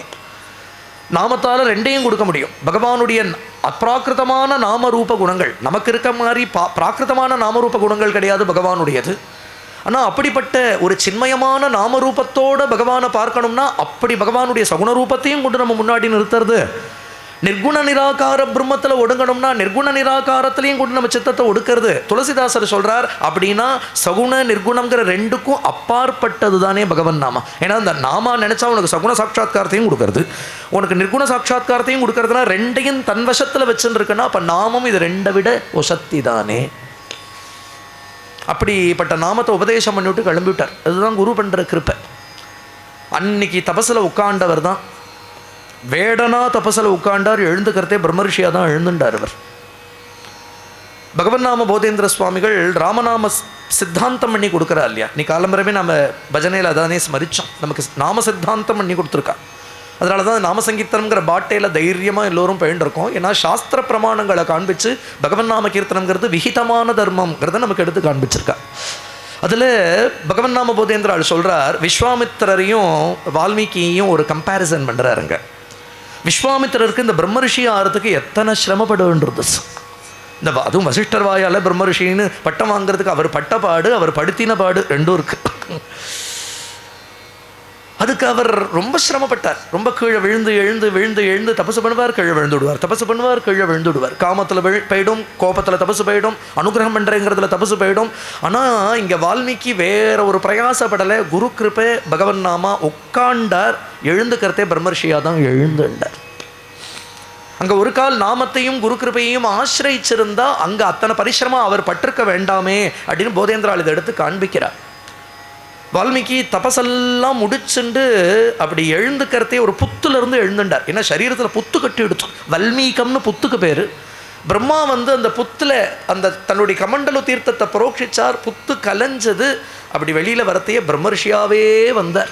வால்மீகி பிரம்மர்ஷியாவே பிரகாசிக்கிறார். ஒரு அழகான ஆசிரமத்தை அமைச்சுண்டு தமசாநதி தீரத்தில் அழகான ஒரு ஆசிரமத்தை அமைச்சுண்டு தன்னுடைய ஒரு சிஷ்யனோட கூட அங்கே பகவத் பூஜை பண்ணுறதும் பகவத் தியானம் பண்ணுறதும் தர்மங்களை எல்லாம் அனுஷ்டிச்சுண்டு இந்த மாதிரி ஆசிரமத்தில் எழுந்தருள் இருக்கக்கூடிய சமயத்தில் நாரதர் வால்மீகியை பார்க்கறதுக்காக வரார் அப்படின்னு இருக்கு. அப்படிதான் ராமாயணமே ஆரம்பிக்கிறது. ஓம் தபஸ்வாத்தியாய நிரதம் தபஸ்வி வாக்விதாம் வரும் நாரதம் பரிபப்ரச்ச வால்மீகேர் முனி புங்கவும். குரு முதல்ல எதற்கு வருவார் அப்படின்னுட்டா முதல்ல அந்த ஜீவனை உத்தாரணம் பண்ணுறதுக்காக வருவார். அப்புறம் என்ன பண்ணுவார்னா அவனை கொண்டு இன்னும் எத்தனை பேருக்கு இந்த லோகத்துக்கு என்ன நல்லது பண்ணலான்னு பார்க்க வருவார். முதல்ல அவனை சம்சாரத்துலேருந்து உத்தாரணம் பண்ணுவார். அப்புறம் என்ன பண்ணுவார்னா அவனுடைய தபஸை கொண்டு லோகத்துக்கு என்ன பண்ணலாம் அப்படின்னு அவனை கொண்டு லோகத்தையே உத்தாரணம் பண்ண வைக்கிறதுக்காக வருவார். இப்போ முதல்ல அவனை வேடனாக இருந்து அவனை உத்தாரணம் பண்ணிவிட்டார் இல்லையா? இப்போ அவனை கொண்டு லோகத்துக்கு என்ன பண்ணலாம், அவனை கொண்டு ஆதிகாவியம் லோகத்துக்கு கொடுக்கணுமே. அதற்காக ஆதிகாவியம் அவரை பண்ண வைக்கிறதுக்காகவே குருநாதர் வந்திருக்கார். வால்மீகி ஆசிரமத்துக்கு நாரதர் வந்திருக்கார். இந்த முதல் ஸ்லோகமே அழகாக ஒரு குரு சிஷ்ய பிரயோஜனத்தை காண்பிக்கிறது. குருனா எப்படி இருக்கணும், ஒரு சிஷ்யன்னா எப்படி இருக்கணும். குரு எப்படிப்பட்டவராக இருக்கணும்னா அவருக்கு தபஸுங்கிறது அவருக்கு ஸ்வரூபமாக இருக்கணும். ஒரு சிஷ்யனுக்கு சன்மார்க்கத்தை இதுதான்டா மார்க்கம், இதில் தான் நீ போகணும்னு சொல்கிறவராக மட்டும் இருக்கக்கூடாது. அந்த மார்க்கத்தில் அவரே போய் அந்த மார்க்கத்தினுடைய உன்னத்தியை அடைஞ்சவராகவும் இருக்கணும். அதனால தான் தபஸ்வாத்தியாய நிரதம், அதாவது அப்பேற்பட்ட சாஸ்திர ஞானமும் இருக்கணும். ஆனால் சாஸ்திரத்தில் எது சொல்லப்பட்டிருக்கோ அதை அனுபவத்தில் வச்சுருக்கிறவராகவும் இருக்கணும். ஒரு கால் சிஷ்யன் அப்படி கேட்டுவிட்டான். ஆனால் தத்வித்தி பிரணிபாதேன பரிப்பிரஷ்னேன சேவையான சிஷ்யன் உத்தமமான ஒரு ஜிக்யாசுவாக இருந்து எனக்கு பகவானை காண்பிச்சு கொடுப்பேளா, எனக்கு பகவத் தத்துவ ஞானத்தை உபதேசம் பண்ணுவேளா அப்படின்னு கேட்டுவிட்டா தன்னுடைய பிரவச்சனத்தாலேயே தன்னுடைய வாக்காலேயே அந்த சிஷ்யனுடைய ஹிருதயத்தில் அப்படிப்பட்ட தத்துவ ஞானத்தை பிரதிஷ்டை பண்ணக்கூடியவராகவும் இருக்கணும், அனுபவத்தையே கொடுக்கக்கூடியவராகவும் இருக்கணும். அவர் தான் குருநாதர். அதனால தான் தபஸ்வாத்தியாய நிரதம் வாக்விதாம்பரம் நாரதம். நாரதர்னா என்ன அர்த்தம்னா நாராயணனை கையில் பிடிச்சு கொடுக்குறவர்னு அர்த்தம். பகவான் இப்படி கையில் பிடிச்ச சிஷ்யன் கையில் கொடுத்துடுவார். சிஷ்யன் எப்பேற்பட்டவனாக இருக்கணும்னா தபஸ்வியாக இருக்கணும். சிஷ்யனுக்கு ஒரே தபஸ் குரு சொன்னத்தை பண்ணணும், அதுதான் சிஷ்யனுக்கு தபஸ். அதனால் வால்மீகிக்கு அங்கே ஒரே விசேஷம் தான் தபஸ்வி வால்மீகி. இங்கே எப்படி நாரதர் கிருபை பண்ணுறார் வால்மீகிக்குன்னு வருதோ தியாகராஜருக்கும் அப்படி தான். தியாகராஜர் சின்ன குழந்தை, அவள் அப்பா ராமபிரம்மம் ஆச்சரியமாக ராம பூஜை பண்ணுவார். அவள் பரம்பரையாக பூஜை பண்ணிட்டு வந்த ராமர் தான் இன்றைக்கும் நம்ம தஞ்சாவூரில் போய் பார்க்கலாம். தஞ்சாவூரில் வரகப்பையர் சந்துன்னு ஒரு சந்து மேல வீதியில் ஒரு சின்ன கட்டது. அங்கே போய் பார்த்தோமானால் தியாகராஜருடைய பெண் வம்சத்தில் வந்தவா அங்கே இருக்கா. இன்றைக்கி அந்த வம்சத்தில் வந்தவா இருக்கா. தியாகராஜருக்கு பிள்ளை கிடையாது, சீதம்மான்னு ஒரு பொண்ணு தான். அந்த வம்சத்தில் வந்த ஒருத்தர் தியாகராஜன் தான் அவருக்கும் பேர். அவர் தான் இப்போ இந்த ராமரை ஆராதனை பண்ணிட்டு இருக்கார். இப்போ இந்த தலைமுறையில் அவர் தான் ஆராதனை பண்ணுறார். ஏகாசனத்தில் பட்டாபிராமர். முத்துசுவாமி தீட்சிதருடைய ஆச்சரியமான ஒரு கீர்த்தனம், பட்டாபிராம ஜய மாருதி சல்லுதனம. இந்த கீர்த்தனம் தியாகராஜருடைய இந்த ராமரை பார்த்து தான் முத்துசுவாமி தீட்சிதர் பாடினார் அப்படின்னு ஒரு லெஜெண்ட் இருக்கு. பெரியவாள்லாம் சொல்லுவார்.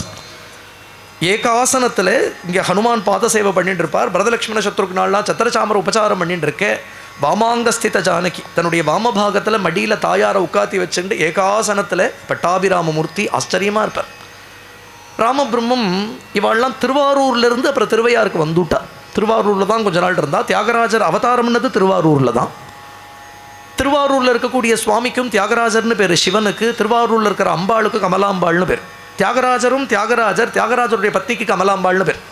பெரியவாள்லாம் என்ன சொல்லுவாள்னா அந்த தியாகராஜரும் கமலாம்பாளுமே ராமபக்தி பண்ணி காண்பிக்கிறதுக்கு இந்த தியாகராஜராகவும் கமலாம்பாளாகவும் வந்துட்டாரோ அப்படின்னு பெரியவாள்லாம் சொல்லுவாள். திருவாரூர்லேருந்தே கொஞ்ச நாளில் அவள்லாம் திருவையாறு வந்து விட்டார். காவிரி தீரத்தில் திருவையாறில் அகண்ட காவிரி, 5 காவிரியினுடைய 5 ட்ரிபியூட்ரிஸ் அங்கே ஒன்று சேர்ந்து ஐயாறுன்னு ஓடும். அதுதான் பஞ்சநத க்ஷேத்திரம்னு பேர். 5 நதிகள் சேர்ந்து ஓடுறது அகண்ட காவிரியாக இருக்கும். அந்த ஊர் பரமேஸ்வரனுக்கு பஞ்சநதீஸ்வரன் தான் பேர். பிரணதார்த்திஹரன் இன்னொரு பேர் உண்டு. அம்பாளுக்கு தர்மசம்பர்தனின்னு பேர். தினப்படி காவிரி ஸ்நானம் பண்ணுவார், சகசிராவர்த்தி காயத்ரி பண்ணுவார். ராமனுக்கு அபிஷேகத்தை எடுத்துன்னு வந்து நித்திய அபிஷேகம், ஆராதனை, ராமாயண பாராயணம், நாம ஜபம், உஞ்சவர்த்தி, பூஜை, சாயங்கால திவ்யநாமம், ராத்திரி டோலோத்சவம், இப்படி பாகவத தர்மப்படி இருக்கக்கூடியவா.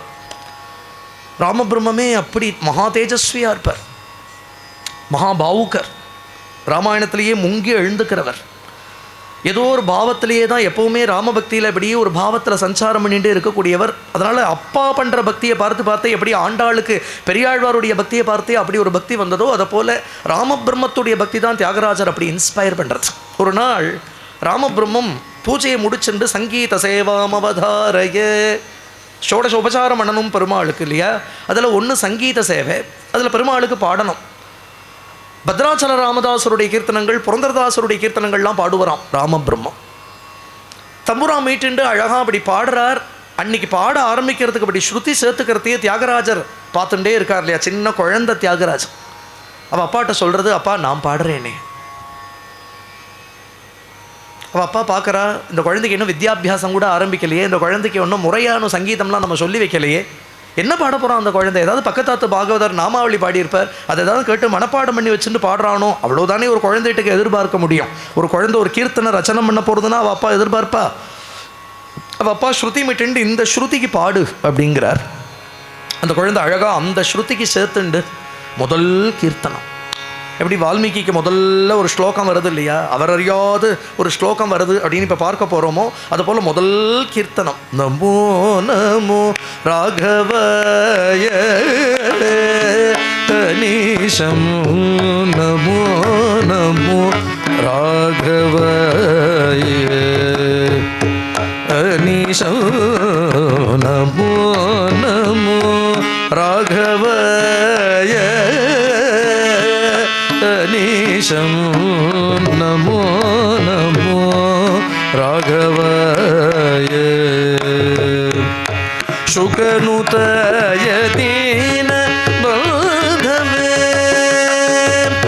நமோ நமோ சுகனுதய தீன பந்தவே நமோ நமோ சகல லோகதய சிந்தவே அனீஷம் நமோ நமோ ராகவய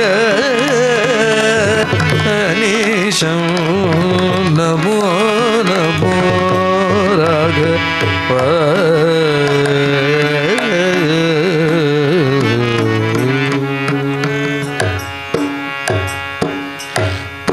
ராமபிரம்மத்துக்கு மேனி சிலிர்க்கிறது, ஆனந்த பாஷ்பம் வருது.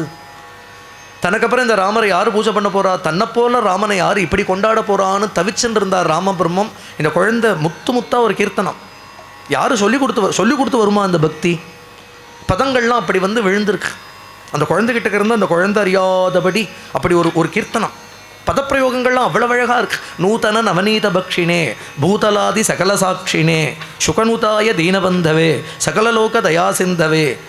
என்ன ஆச்சரியமான பதங்கள், லலிதமான பதங்கள், ஆனால் ஆழ்ந்த அர்த்தமுடைய பதங்கள். கடைசியில் அந்த குழந்தை முத்திரை வச்சு முடிக்கிறது. நாகராஜ பால நாய நமோ நமோ தியாகராஜ நாயகாய அனிஷோ நமோ நமோ ராகவாய.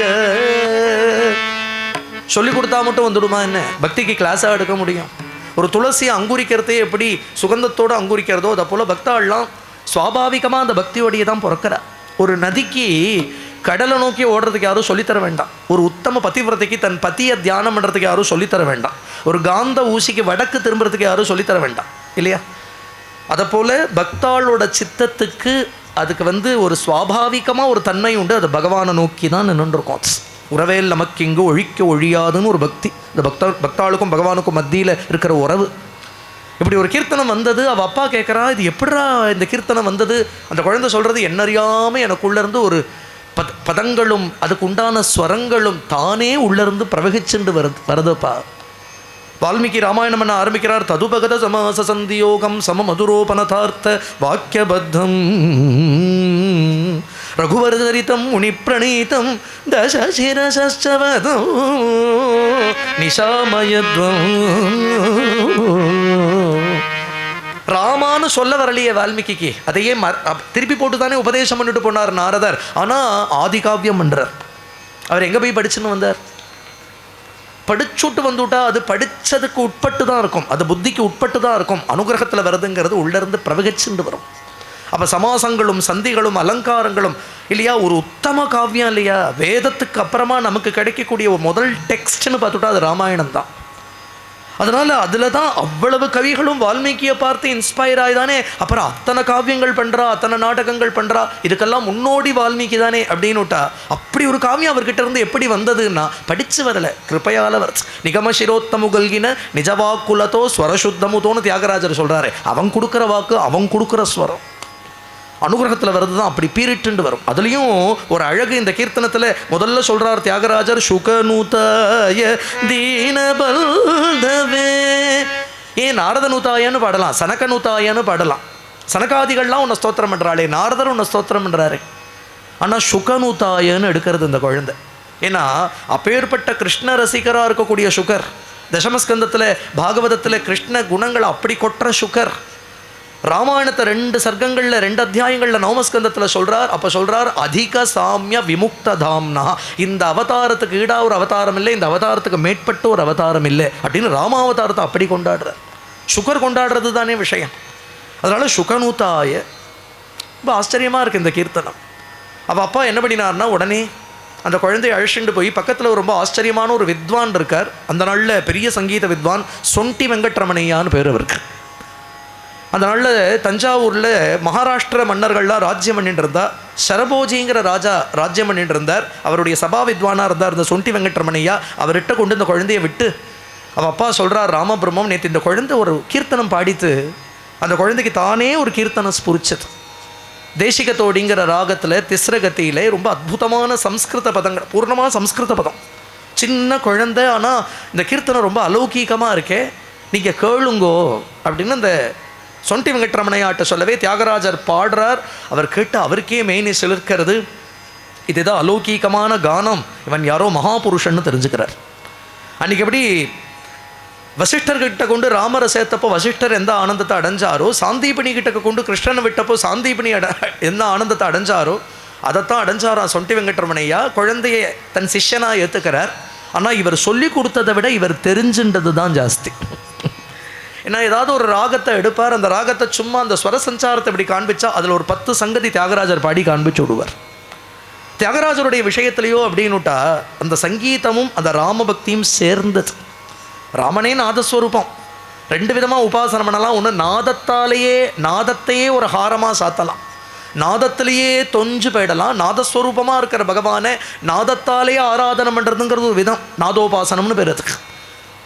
ஆனால் அதோட கூட ராம குணங்களும் அந்த ராம குணானுபவமும் அந்த நாதத்தோட சேர்ந்து கொடுத்தோன்னா அது எப்படி இருக்கும்னா தேனும் பாலும் கலந்தாப்புல ஆயிடும். சங்கீத ஞானமோ பக்தி வின சன்மார்க புகழரே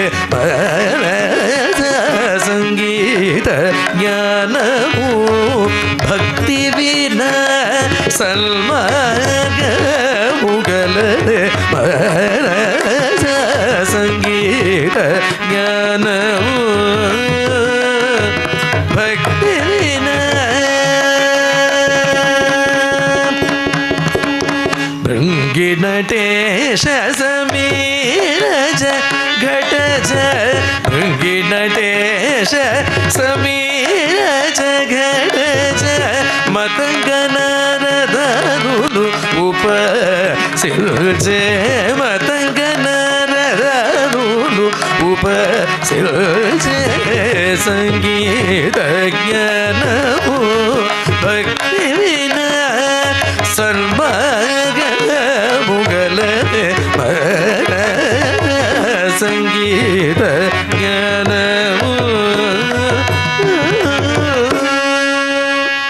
சங்கீத ஞானமும் பக்தியும் ரெண்டும் சேர்ந்து கொடுத்தானால் இதை விட ஒரு சன்மார்க்கம்னு ஒன்று இருக்கா என்ன?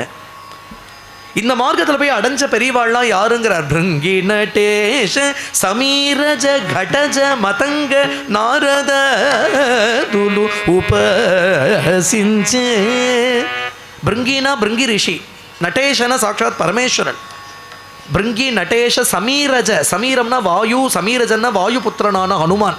கடஜ கடத்திலிருந்து வந்தவர் கும்பமுனி அகஸ்தியர், மதங்கர், நாரதர். இவாள்லாம் அந்த நாதத்தையும் பக்தியையும் கலந்து இல்லையா அப்படி ஒரு ஹாரமா பகவானுக்கு சாத்திராளாம். இப்படி உபாசனை பண்ணினவா வாழலாம் அப்படிங்கிறார். இது ஒரு தனி ஆனந்தம். தியாகராஜருடைய இந்த வித்வத்தை பார்த்துட்டு, அவருடைய மேதாவிலாசத்தை பார்த்துட்டு, ஒரு நாள் அவருடைய குருநாதர் சொண்டி வெங்கட்ரமணியா அவருக்கு நாரத மந்திரத்தை உபதேசம் பண்ணினார். அவர் சொன்னார், மனுஷ சங்கீதம்ங்கிறது ஒரு எல்லைக்கு உட்பட்டது தான், அதை தாண்டி உயர்ந்த சங்கீத ரகசியங்கள்லாம் இருக்குது, அது நாரதருக்கு தான் தெரியும். நாரதருடைய கிருபையால் அதெல்லாம் உனக்கும் பிடிபடும், நீ நாரத மந்திரத்தை ஜபம் பண்ணிட்டு வா அப்படின்னு நாரத மந்திரத்தை கொடுத்தால். ஒரு நாள் பிராத்தகாலம் காவிரி நதி தீரத்தில் தியாகராஜர் உட்காந்து பிரம்ம முகூர்த்தத்தில் ஜபம் பண்ணிட்டு இருக்கார். நாரத சாட்சாத்காரம் ஏற்படுறது. ஸ்ரீ நாரத நாத சரசீருக பிருங்க சுபாக.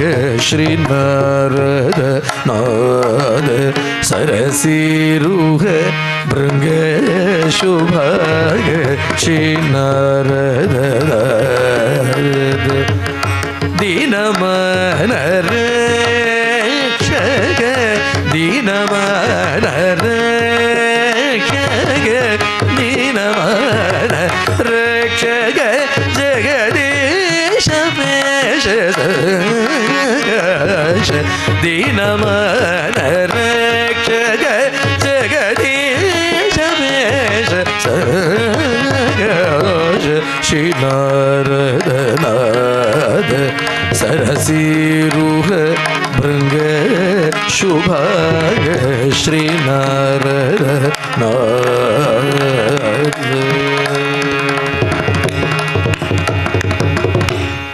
நாரத அப்படிங்கிறதுக்கு தியாகராஜர் அழகா ஒரு அர்த்தம் கொடுக்கிறார். நாத சரசீருக பிருங்க நாரத. நாராயணனை கையில் பிடிச்சு கொடுக்கிறவர் நாரதர் அப்படின்னு ஒரு அர்த்தம். இங்கே விசேஷமாக ஒரு அர்த்தம் சொல்கிறார். நாதம்ங்கிற தாமரையாம், அந்த தாமரையில் அந்த நாதம்ங்கிற தாமரையில் இருக்கிற மகரந்தத்தை மொய்க்கக்கூடிய வண்டா இருக்கிறவரா நாரதர். நாதம்ங்கிற சரசீருகத்தில் இருக்கிற பிருங்கம் நாரதர். ரொம்ப ஆச்சரியமான அர்த்தம். பல கீர்த்தனங்கள் நாரதரை குறித்து பாடியிருக்கார். நாரதர் பிரத்யக்ஷமாயி ஸ்வரார்ணவம்ங்கிற ஒரு கிரந்தத்தை தியாகராஜ சுவாமிகளுக்கு அனுகிரகம் பண்ணுறார். அங்கே எப்படி வால்மீகி இல்லையா வால்மீகிக்கு நாரதர் உபதேசம் பண்ணிட்டு போகிறாரோ அதை போலவே இங்கே தியாகராஜருக்கும் யோக திசையில் தரிசனம் கொடுத்து இந்த ஸ்வரார்ணவம்ங்கிற கிரந்தத்தை அனுகிரகம் பண்ணுறார். அந்த கிரந்தம் நாரதருடைய கிருப்பையால் வால்மீகி ஹிருதயத்தில் அப்படியே பிரதிஷ்டை ஆயிடுறது. அதிலிருந்து ஆரம்பித்து புங்கானுபுங்கமான கீர்த்தனங்கள். ஒரு பக்கம் அவருடைய ராம குணானுபவம், ஒரு பக்கம் அவருடைய நாதானுபவம். இது ரெண்டும் ஒன்று சேர்றது. இது ரெண்டும் ஒன்று, கங்கையும் யமுனையும் ஒன்று சேர்றத போல இது ரெண்டும் ஒன்று சேர்ந்து அது ஒரு பெரிய அனுபவத்தில் கொண்டு விடுறது தியாகராஜர். பல அனுபவங்கள். அதில் ஆச்சரியம் என்னென்னா, அங்கே வால்மீகியாக எதெல்லாம் சொல்லலையோ அதெல்லாம் தியாகராஜராக இங்கே சொல்கிறார். ரொம்ப அதிரகசியமான பாவங்கள்லாம் எதெல்லாம் ராமாயணத்தில் குப்தமாக ஒளிஞ்சுன்னு இருக்கோ அதெல்லாம் இங்கே தன்னுடைய கீர்த்தனங்களில் அத்தனையும் பிரகாசப்படுத்துகிறார் அப்படின்னு இங்கே வருது. வால்மீகியினுடைய ஆசிரமத்துக்கு நாரதர் வரார். உடனே வால்மீகி அவருக்கு அர்க்யபாத்திய ஆசமனியங்கள்லாம் கொடுத்து குருநாதரை பார்த்து ஒரு 16 கேள்வி கேட்கிறார். கோன் வஸ்மின் சாம்பிரதம் லோகே குணவான் கஷ்ட வீரியவான் தர்மஜ்ஞஸ்ச கிருதஜ்ஞஸ்ச சத்யவாக்யோ திடவ்ரதः சாரித்ரேண ச கோ யுக்தः சர்வபூதேஷு கோஜிதः विद्वान् कः कस्समत्तश्च कश्चैक प्रियदर्शनः आत्मवान् कः जितक्रोधः द्युतिमान् को न सूयकः कस्य बिभ्यति देवश्च जातरोषस्य संयुगे एतदिच्छाम्यहं श्रोतुं परं कौतूहलं किमे. இந்த இடத்துல அழகாக வால்மீகி 16 குணங்களை சொல்லி, இந்த 16 குணங்கள் கொண்ட ஒரு மனுஷன் இப்போ லோகத்தில் இருக்கானா, அவன் மனுஷனாக இருக்கணும் முதல்ல. கோன்வஸ்மின் சாம்பிரதம் லோகே, இந்த 16 குணங்கள் உள்ளவனாக இருக்கணும், அவன் அதுவும் மனுஷனாக இருக்கணும், அதுவும் இப்போ நாம் போய் தரிசனம் பண்ணணுமானால் தரிசனம் பண்ணிட்டு வராப்பில் இருக்கணும். அப்படி ஒரு மனுஷனை சொல்லுங்க. சரி, என்ன குணங்கள்? அதுதான் ஆச்சரியமாக இருக்குது. குணவான். எடுப்பில் சொல்றார் குணவான். கோன் வஸ்மின் சாம்பிரதம் லோகே குணவான். குணவான் அப்படிங்கிற இந்த ஒரு பதத்துக்கு நம்ம சத்குருநாதர் அழகாக சொல்வார். இந்த வால்மீகி ராமாயணத்துடைய 24,000 ஸ்லோகத்தையும் இதுக்கு இந்த குணவான்கிற ஒரு பதத்துக்கு வியாக்கியானம் பண்ணி விடலாம். ஏன்னா ராமாவதாரத்துக்கு இருக்கக்கூடிய ஒரு சிறப்பே என்ன அப்படின்னு விட்டா, தன்னுடைய குணங்களால் அத்தனை பெரிய ஆக்கர்ஷிக்கிறார். தன் குணங்களாலேயே அவதார காரியங்கள் அப்படி சாதிச்சுட்டு போகிற ஒரு அழகு. எங்கேயுமே தன்னை தெய்வம்லாம் காண்பிச்சுக்கலை. தன்னுடைய அமானுஷ்யமான இல்லையா அசாதாரணமான எந்த ஒரு பிரபாவத்தையும் காண்பிக்காதபடி தன்னுடைய சத்தியனிஷ்டை, தன்னுடைய தர்மாச்சரணம், தன்னுடைய அப்படிப்பட்ட நிஷ்கலங்கமான கல்யாண குணங்கள், இதை கொண்டே அவதார காரியங்களை சாதிச்சுட்டு போகிற அழகும் இன்னி பரியந்த இத்தனை பக்தாலையும் அப்படி தானே ஆக்கர்ஷிக்கிறார். ராமாயணம்ங்கிற சாகரத்திலிருந்து குணங்கள், குணங்கள்ங்கிற ரத்னம் உண்டாயிண்டே இருக்கு. ராமாயணம் ஒரு பெரிய ரத்னாட்யமாக சமுத்திரமாக இருக்குது. அதுலேருந்து ரத்னங்கள் உண்டாருதான், ராமகுணங்கள்ங்கிற ரத்னங்கள். இது எத்தனையோ எடுக்கணும்னு பார்க்குறா, எடுக்கிறா வந்த வண்ணம் தான் இருக்குது. இதோட ஆயிடுத்துன்னு இல்லையா, அப்படி இருக்குது குணங்கள். இன்னொன்று குணம்னா அது எப்போ குணம்னு அந்த குணங்களை கொண்டாடலாம்னுட்டா தோஷக்கலப்பு இல்லாமல் இருக்கணும். அப்போ தான் அதுக்கு குணம்னே பேர். அப்போ தான் அது கல்யாண குணம்னு பேர். 10 குணம் தெரியறது மனுஷ சமூகத்தில்னா கூடவே என்ன பண்ணுறதுன்னா ஒரு தோஷமும் தெரிய ஆரம்பிச்சுடும். நம்ம 10 குணங்களை பேசிட்டு வரதே 11ஆவதா ஒரு தோஷத்தையும், என்னடா அது இத்தனை குணங்கள் இருக்குது ஆனால் இந்த ஒரு தோஷம் இருக்கே அப்படின்னு சொல்கிறாப்புல நேரம். ஆனால் ராம குணங்கள் எப்படி இருக்குன்னா எடுக்க குணம்னு குணமே வந்துருக்கு. இன்னொன்று, அந்த குணங்களுக்கு ஒரு எல்லை காண முடியல. எந்த குணத்தை எடுத்துட்டாலும் அந்த குணம் ராமர்கிட்ட பிரகாசிக்கிறதே அபரிமிதமாக பிரகாசிக்கிறது. பெரியவாள்லாம் ஒரு விசாரம் பண்ணுறா, குணங்களால் ராமருக்கு அழகா, ராமரால் குணங்களுக்கு அழகா அப்படின்னு ஒரு விசாரம் பண்ணி கடைசியில் எந்த முடிவுக்கு வந்தா எல்லா பெரியவாளும்னா, குணங்களுக்கு ராமரால் ஒரு அழகு வந்து கொடுத்தான். ராமருக்கு குணங்களால் அழகு இல்லை. இந்த குணங்கள் ராமர்கிட்ட பிரகாசிக்கிறதே வேற ஒரு டைமென்ஷனில் பிரகாசிக்கிறது, வேற ஒரு மேக்னிடியூட்ல பிரகாசிக்கிறது. அதனால குணங்களுக்கு தனி சோபம் வந்து கொடுத்தான். அந்த குணங்கள் ராமர்கிட்ட பிரகாசிக்கிறது. அதனால ராமர் இந்த குணங்களுக்கு பூஷணமா இருக்கார். ராமருக்கு குணங்கள் பூஷணமா இல்லை, குணங்களுக்கு ராமர் பூஷணமா இருக்கார். கணுடைன ஸ்ரீ ராமச்சந்திரோனி கருணாதரக மோத பினநாமன விளக்கின் சரதே. கணுடைன ஸ்ரீ ராமச்சந்திரோனி கருணாதரக மோத பினநாமன விளக்கின் சரதே. மர்மமில்லதில் பேதனே மனசமன விளக்கின் சரதே.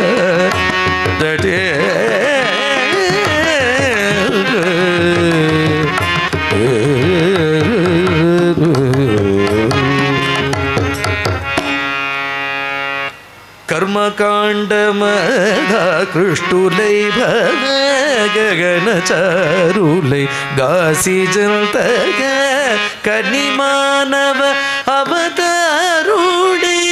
ஆச்சரியமா சொல்லிட்டு வர்றார். திரேதாயுகத்தில் இருக்கக்கூடிய ஜனங்கள்லாம் ரொம்ப கர்மகாண்ட நிஷ்டர்களாக இருந்தாலும், அதாவது கர்மால மட்டுமே தான் அவளுடைய சித்தம் பயின்று இருந்ததே தவிர ஈஸ்வர பரியந்தம் இல்லையா அவள் சித்தம் போகலை. திருப்பி ஏதோ கர்மாக்களை பண்ணுவா, அதுக்குண்டான ஸ்வர்க நரகங்கள் அனுபவிப்பா. இவ்வளவுதான் புருஷார்த்தம் அப்படின்னு தெரிஞ்சுட்டு இருக்காளே தவிர இந்த கர்மாவை நீ பகவதர்ப்பணமாக பண்ணி உனக்கு சித்தசுத்தி வந்து தத்வாரா உனக்கு பக்தி சித்திச்சு அது உனக்கு ஞான வைராக்கியத்தில் கொண்டு விட்டு அது உனக்கு அபரோக்ஷ அனுபூதியில் கொண்டு விடணும், அது பூர்ண பகவத் பிராப்தியில் கொண்டு ஒருத்தனை விடணுங்கிறதே தெரியாதபடி கர்மாக்களை மட்டும்தான் பண்ணிட்டு இருக்கா. இனி ஈஸ்வர பிரதிபத்தி அவளுக்கு ஏற்படலை. பகவான் பார்த்தானா இவாள்லாம் ரொம்ப தார்மிகாளாக இருக்கா, ஆனால் இவாள்லாம் பக்தாளாக ஆணுமே. அப்போ எப்படி இவாளை பக்தியில் திருப்புறதுன்னு பார்த்தா, தானே ஒரு மனுஷ ரூபத்தை எடுத்துட்டு வந்து தர்மத்தை அனுஷ்டிச்சானா. இவன் அனுஷ்டிக்கிற தர்மத்தை தானே வந்து அனுஷ்டிக்கிறான். அப்போ தர்மத்தில் ருச்சி இருக்கக்கூடியவாள்லாம் பாப்பா என்னென்னா, யாருடா அது இப்படி ஒரு தர்மிஷ்டன், யாருடா இப்படி ஒரு சத்தியசந்தன், யாருடா இப்படி தர்மங்களை மாஞ்சு அனுஷ்டிக்கிறா அப்படின்னு ராமருடைய சாரித்திரத்தில், அவருடைய தர்மாச்சரணத்தில், அவருடைய குணங்களில் அப்படி மோகிச்சு போய் அவள் சித்தம் கொஞ்சம் ராமர்கிட்ட போயிடுத்தானால் என்ன ஆயிடுத்துன்னா பலன் கிடச்சி கொடுத்து. ராமாயணத்தில் 2 கிடைக்கிறது. என்ன கிடைக்கிறதுனா ராமச்சரித்திரம்னு ஒன்று கிடைக்கிறது, ராமஸ்வரூபம்னு ஒன்று கிடைக்கிறது. ராமச்சரித்திரத்தில் என்ன கிடைச்சோடும்னா தர்மம் கிடைச்சோடும். ராமஸ்வரூபம் எதுனா பரபிரம்மே தான். வேதத்தில் 2 கிடைக்கிறது இல்லையா, வேதத்தில் தர்மமும் கிடைக்கிறது, வேதத்தில் பிரம்மமும் கிடைக்கிறது. கர்மகாண்டம் முழுக்க தர்மத்தை காண்பிக்கிறது, ஞான காண்டமான உபனிஷத் முழுக்க பிரம்மஸ்வரூபத்தை காண்பிக்கிறது. வேதமே என்ன எடுத்தன, வேதவேத்தியனான பரமபுருஷனே அங்கே ராமனா அவதாரம் பண்ணதுனால வேதமே என்ன பண்ணி கொடுத்தனா, ராமாயணமாக அவதாரம் பண்ணி கொடுத்து. அப்போ ராம சரித்திரத்தை கொண்டு தர்மம் தெரிஞ்சு விடுறது. இந்த தர்மத்தை இப்படி அனுஷ்டிக்கிற இந்த மகானுபாவன் யாருடா அப்படின்னு கொஞ்சம் நம்ம சித்தம் ராமஸ்வரூபத்தில் போயிடுத்தானால் பிரம்மஸ்வரூபமும் தெரிஞ்சு விடுறது. அப்படிங்கிறதுனால இந்த கர்மகாண்ட நிஷ்டர்களாக இருக்கக்கூடியவர்களை தன் ஸ்வரூபத்துக்கு இழுக்கணுமே அப்படிங்கிறதுனால அவனே ஒரு மனுஷ ரூபத்தை எடுத்துன்னு வந்து இப்படி தர்மத்தை ஆச்சரணம் பண்ணி யாருடா இந்த மகாபுருஷன் அவர்களுடைய பார்வை தன்பால் திரும்பும்படியாக பண்ணி தன் சரணத்தில் அப்படி ஒரு பக்தியை கொடுக்கணும் அப்படிங்கிறது தான் இந்த அவதாரத்துடைய நோக்கமாக. இதுதான் ராமனுடைய கருணாந்தரங்கம் அப்படிங்கிறார். கருணாந்தரங்க மூதல் பினவியாள கிஞ்சரதட்டே. ஆச்சரியமான கீர்த்தனம். அதனால இந்த இடத்துல குணவான் அப்படின்னு விட்டா இந்த ராமாயணத்தையே அதுக்கு வியாக்கியானமாக எழுதணும். கஷ்ட வீரியவானு. வீரியம்னா அந்த வீரியத்துக்கு ஈடு சொல்ல முடியாது, அந்த வீரியத்துக்கு எவனும் முன்னாடி நிற்க முடியாது. பிரம்மருத்ராதிகள்லாம் கூட கை குவிக்கிறாப்பில் இருக்கும் அவருடைய பராக்கிரமத்தை பார்த்துட்டா. தர்மஞ்ஞஸ்ச கிருதஜ்ஞஸ்ச சத்யவாக்கியோ திருடவ்ரதா. தர்மம் தெரிஞ்சவனா மட்டும் இருந்தால் போறாது, தர்மத்தில் ஒரு காலும் பிசகாத, தர்மத்தில் வழுவாத சாரித்திரம் உடையவனா இருக்கணும். கிருதஜ்ஞஸ்ச நன்றி மறவாதவனா இருக்கணும். சத்யவாக்கியோ சத்தியத்துக்காக பிராணனையும் கொடுக்கிறவனா இருக்கணும். சத்தியத்திலே பிரதிஷ்டிதமான சாரித்திரம் உடையவனா இருக்கணும். திருடவ்ரதா. ஒரு விரதம்னு எடுத்துட்டானால் அந்த விரதத்தில் ஒரு துளி ஒரு இம்மி நழுவாமல் அந்த விரதத்தில் நிற்கக்கூடியவனா இருக்கணும். சாரித்ரேன சகோயுக்தா. சாரித்திரம்னா எப்பேற்பட்ட சாரித்திரமா இருக்கணும்னா கேட்ட மாத்திரத்தில் நம்ம பாப்பங்களை போக்கக்கூடிய சாரித்திரமா இருக்கணும். அவர் சுத்த சாரித்திரம் உடையவராக இருக்காருங்கிறது விஷயம் இல்லை. அந்த சாரித்திரத்தை கேட்டுட்டா, அந்த குணங்களை கேட்டுட்டா, வாயினால் பாடி மனதினால் சிந்திக்க போய பிழையும் புகுதருவான் நின்றனமும் தீயினில் தூஷாகும். நம்ம கர்மாக்களை பொசுக்கிறதே அப்படிப்பட்ட சாரித்திரத்தை உடையவராக்கணும். சாரித்ரேன சகோயுக்தா சர்வபூதேஷு கோஹிதக. அவர் சமஸ்த பூதங்கள் கிட்டையும் சமமான பிரியத்தை காண்பிக்கிறவராக. அந்த சந்நிதி அத்தனை பேருக்கும் ஆலயமாக இருக்கணும், அத்தனை பேருக்கும் நிகேதனமாக இருக்கணும். ஏன்னா குஹன்கிற வேடனுக்கும் அங்கே இடம் உண்டு, வசிஷ்டருங்கிற ரிஷிக்கும் இடம் உண்டு, ஜாம்பவான்கிற கரடிக்கும் இடம் உண்டு, சுக்ரீவன்கிற வானரனுக்கும் இடம் உண்டு, ஒரு அணிலுக்கு கூட இடம் உண்டு இங்கே இல்லையா? அவர்கிட்ட என்ன பேதம்? எதிவா ராவணஸ்வயம்னு விபீஷணன் வந்தாலும் சேர்த்துக்கிறேன். விபீஷணன் பின்னாடி ராவணனே நின்று இருந்தா சுக்ரீவா என்ன வந்து கேட்க வேண்டாம், ராவணனுக்கு அபயம் கொடுத்து நீ கூட்டிட்டு வந்துடு அப்படின்னு ராவணனே வந்தாலும் அவனுக்கு அபயம் கொடுத்து சேர்த்துக்கிறதுக்கு காத்துன்னு இருக்காராம். அதனால சர்வபூதேஷு கோஹிதா வித்வான் கஹ. அவரை போல வித்வான் கிடையாது. இப்பேற்பட்ட ஆத்ம குணங்கள் உடையவர், இப்படி வினயத்தோடு இல்லையா இவ்வளவு அடக்கத்தோடு இருக்கக்கூடியவர் அப்படின்னு விட்டா கையால் ஆகாதவர்னு நினச்சிக்க கூடாது. வித்வான்னா அப்பேற்பட்ட வித்வான், எல்லா சாஸ்திரங்கள்லையும் பாரங்கத்தராக இருப்பார். சமர்த்தே எல்லாம் தெரிஞ்சிருந்தா மட்டும் போராது, சமர்த்தராக இருக்கணும். எந்த ஒரு சந்தர்ப்பத்திலையும் சமர்த்தராக இருந்தால் அந்த சந்தர்ப்பத்தை சமாளிக்க தெரிஞ்சவராக இருக்கணும். கஸ்ஸமர்த்தஸ்ச கஷ்ட ஏக பிரிய தரிசன. கஷ்ட ஏக பிரிய தரிசனா. அவரை பார்த்துட்டா, அவரை பார்க்குற வரைக்கும் வேணா இது நன்னா இருக்கா அது நன்னா இருக்கா, இது இப்படி இருந்தால் சரியா இருக்கே, இது அப்படி இருக்கே, இது இப்படி இருக்கேன்னு நீ சொல்லலாமே தவிர அவரை பார்த்ததுக்கப்புறம் அப்புறம் இந்த சித்தம் அந்தண்ட போக. ராமரை பார்க்கறதுக்கு முன்னாடி எல்லாத்தையும் பார்த்துட்டு வந்துவிடணும். எல்லா உபாசனை எல்லா சுவாமி எல்லாத்தையும் சுற்றி அடிச்சுட்டு ராமர்கிட்ட வந்துவிடும். ஏன்னா அப்புறம் இங்கே விழுந்துட்டா அப்புறம் இங்கேருந்து தலை தூக்கிறதுக்கு கூட டைம் இருக்காது. ரமணி மனசுனி சுகசுனி தேனு சுபேரே. ரமணி மனசுனி சுகசுனி தேனு சுபேரே. ரம தமசமத தெய்வமேல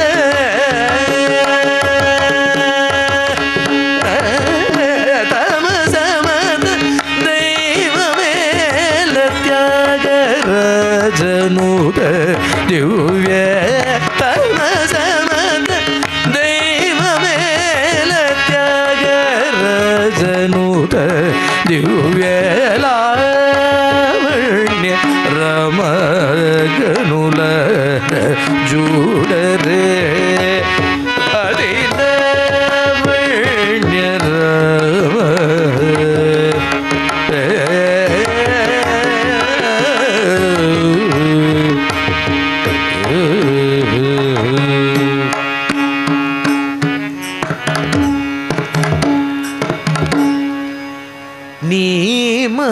మనసు నీ సొగసు నీ దినుసు వేరే రమణీ. இந்த ராகத்துக்கு பூர்ண ஷட்ஜம்னு பேர்.